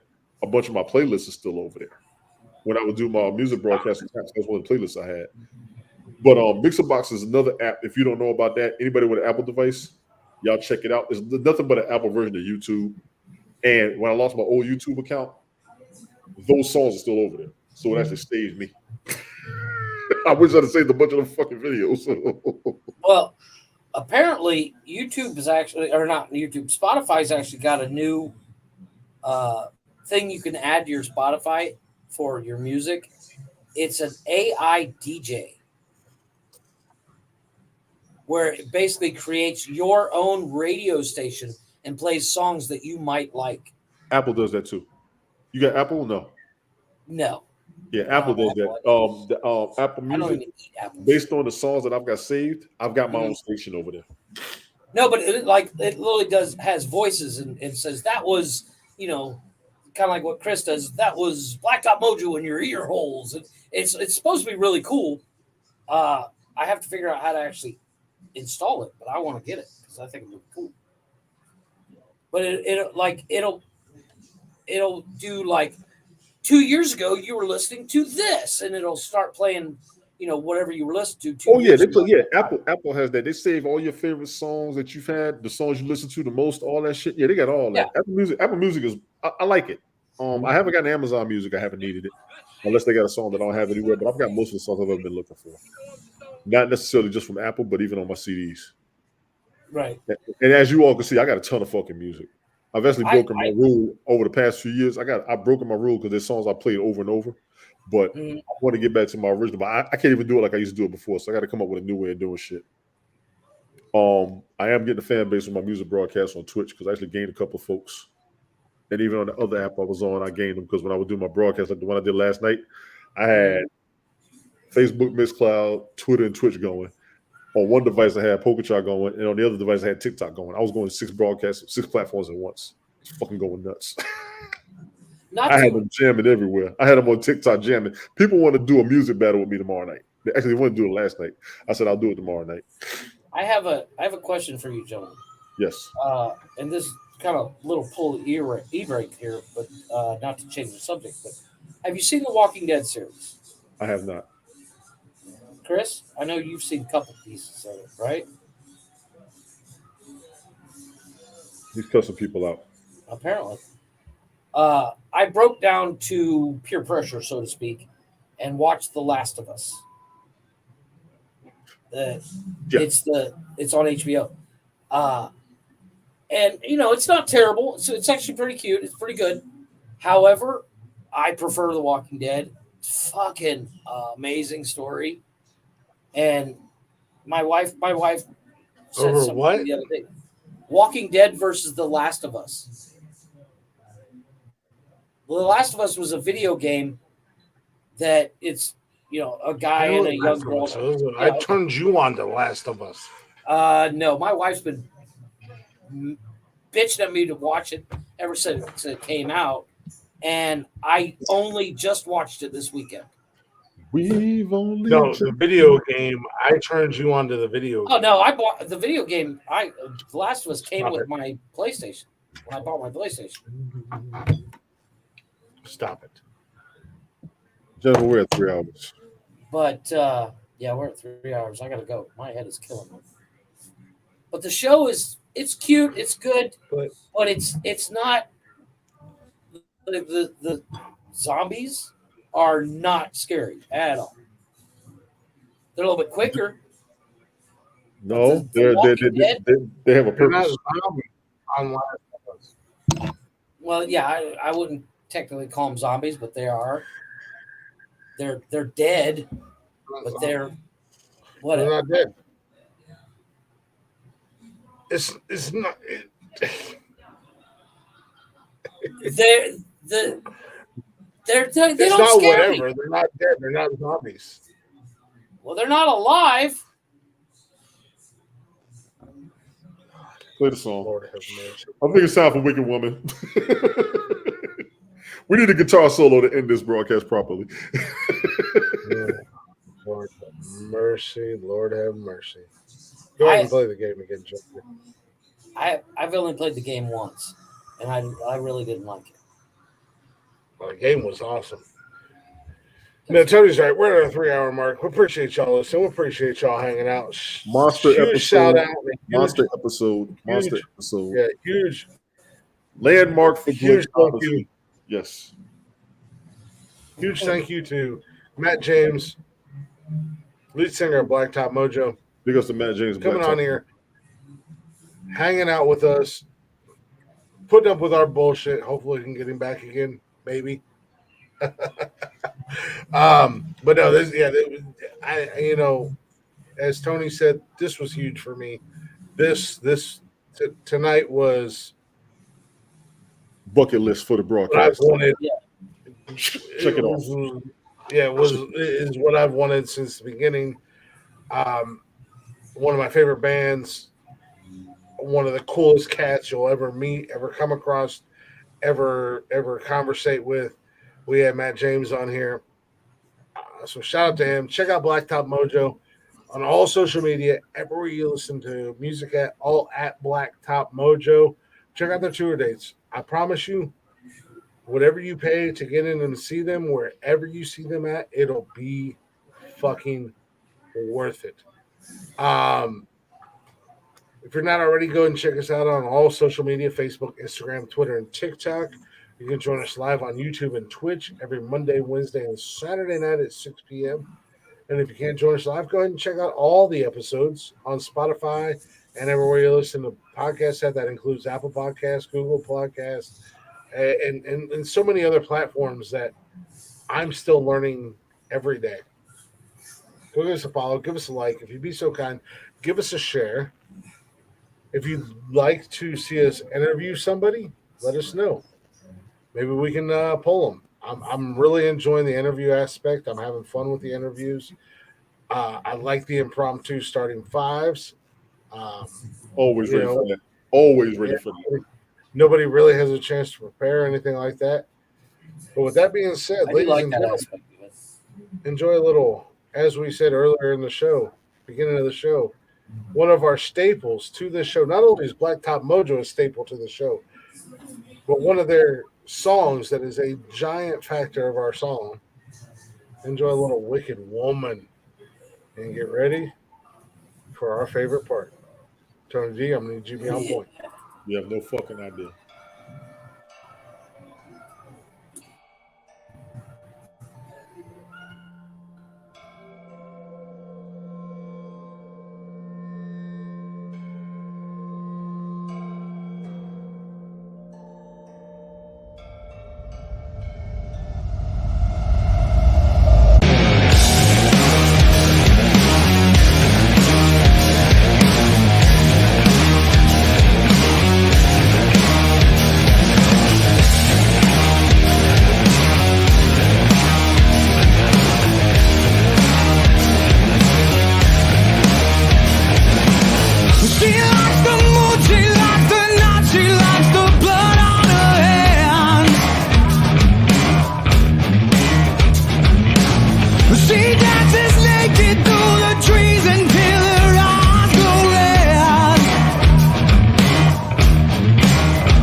Sir, can I help you? Do you have any weapons of any kind? Anything to defend yourself? Sir, this is a Speedy Mart. We have hot dogs 2 for $1. I just put them on the roller yesterday. They're pretty good. No, man, like something sharp, something like I can stab, defend myself with. I've got some sharp cheddar combos over there. It's kind of like a Ritz cracker pregnant with a combos over cheese there. baby. It's kind of like a Ritz cracker pregnant with a cheese Well, baby. Damn it, Jeff. Let me just take one of these lighters, and I'm gonna borrow your bug spray, and can I borrow your bathroom key as well? Yeah, bathroom key. All right. I got your bathroom key right there. Make sure you bring that back. And that'll be $13.62. And I'm going to have exact change, sir. We're in a coin shortage at the moment. Whatever, man. Okay. There's that. There's that. No, I'm sorry.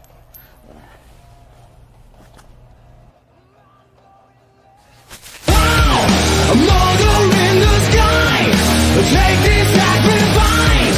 I wanna live forever. And now, the spirit in the earth, give me another, make me a god like you.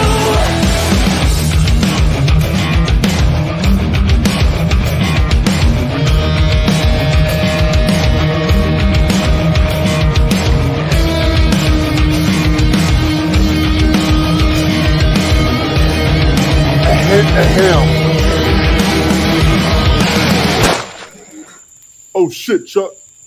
Oh shit, Chuck!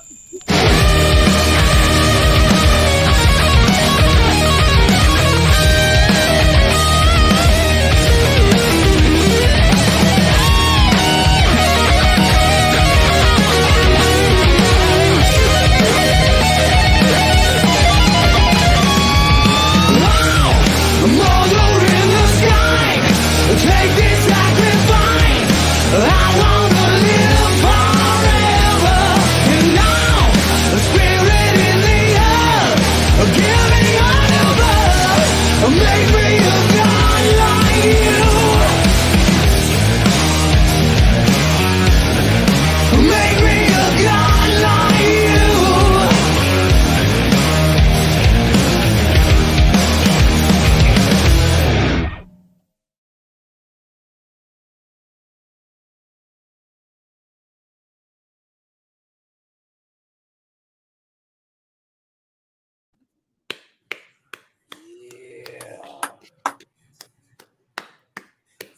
That's how you end the show, man. That guitar solo. Oh, what a great Smoke, show what's tonight. good, bro? Smoke, you came in late as fuck, man. I appreciate y'all listening. I appreciate y'all hanging out. Huge thank you. I don't even know how to put it into words, but huge thank you to Matt James, lead singer of Blacktop Mojo. This motherfucker. Big up Coming Matt in here, James, hanging out with Mojo. us. Sorry for the glitch. Let's take Yeah, out the Matt. outro for you because you keep Huge glitching. shout out to Matt coming in here. God damn it.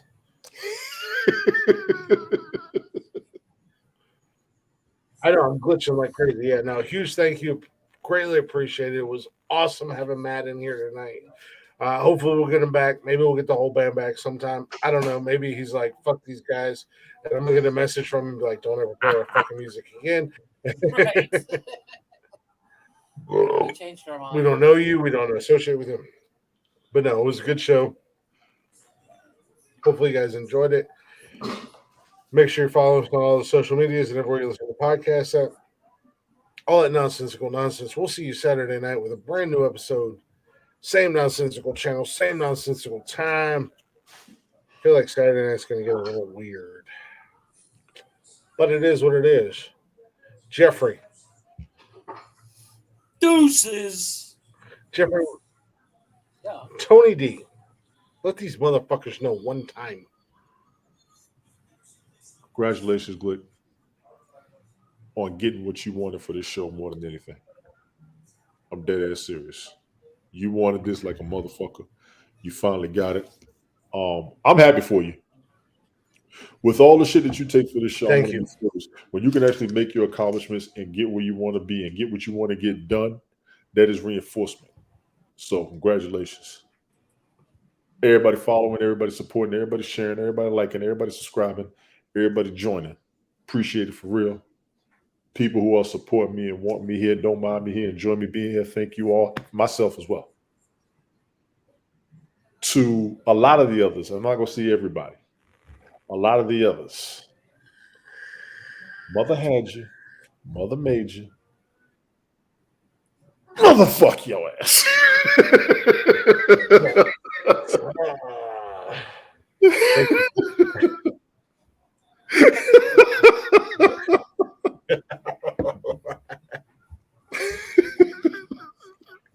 Thank you, Tony D. I appreciate this guy. I'm just saying, no, for real. It was huge. Moments like this make everything worth it and reinforces who you are, gives you your ambition. Mm-hmm. Absolutely, 100%. No, I do appreciate it, man. I really do. I know I bust your guys' balls a lot. But with that being said, as the true champ that I am, be good. Or wish you were as good as me and be good at it. He just fucks up everything good by running his fucking mouth. You worry about Jeff. Worry about your own ass, man. Damn. Be good or be good at it. Goodbye, motherfuckers. Hit the motherfucking button. Hit the button. Hit the button before I do it.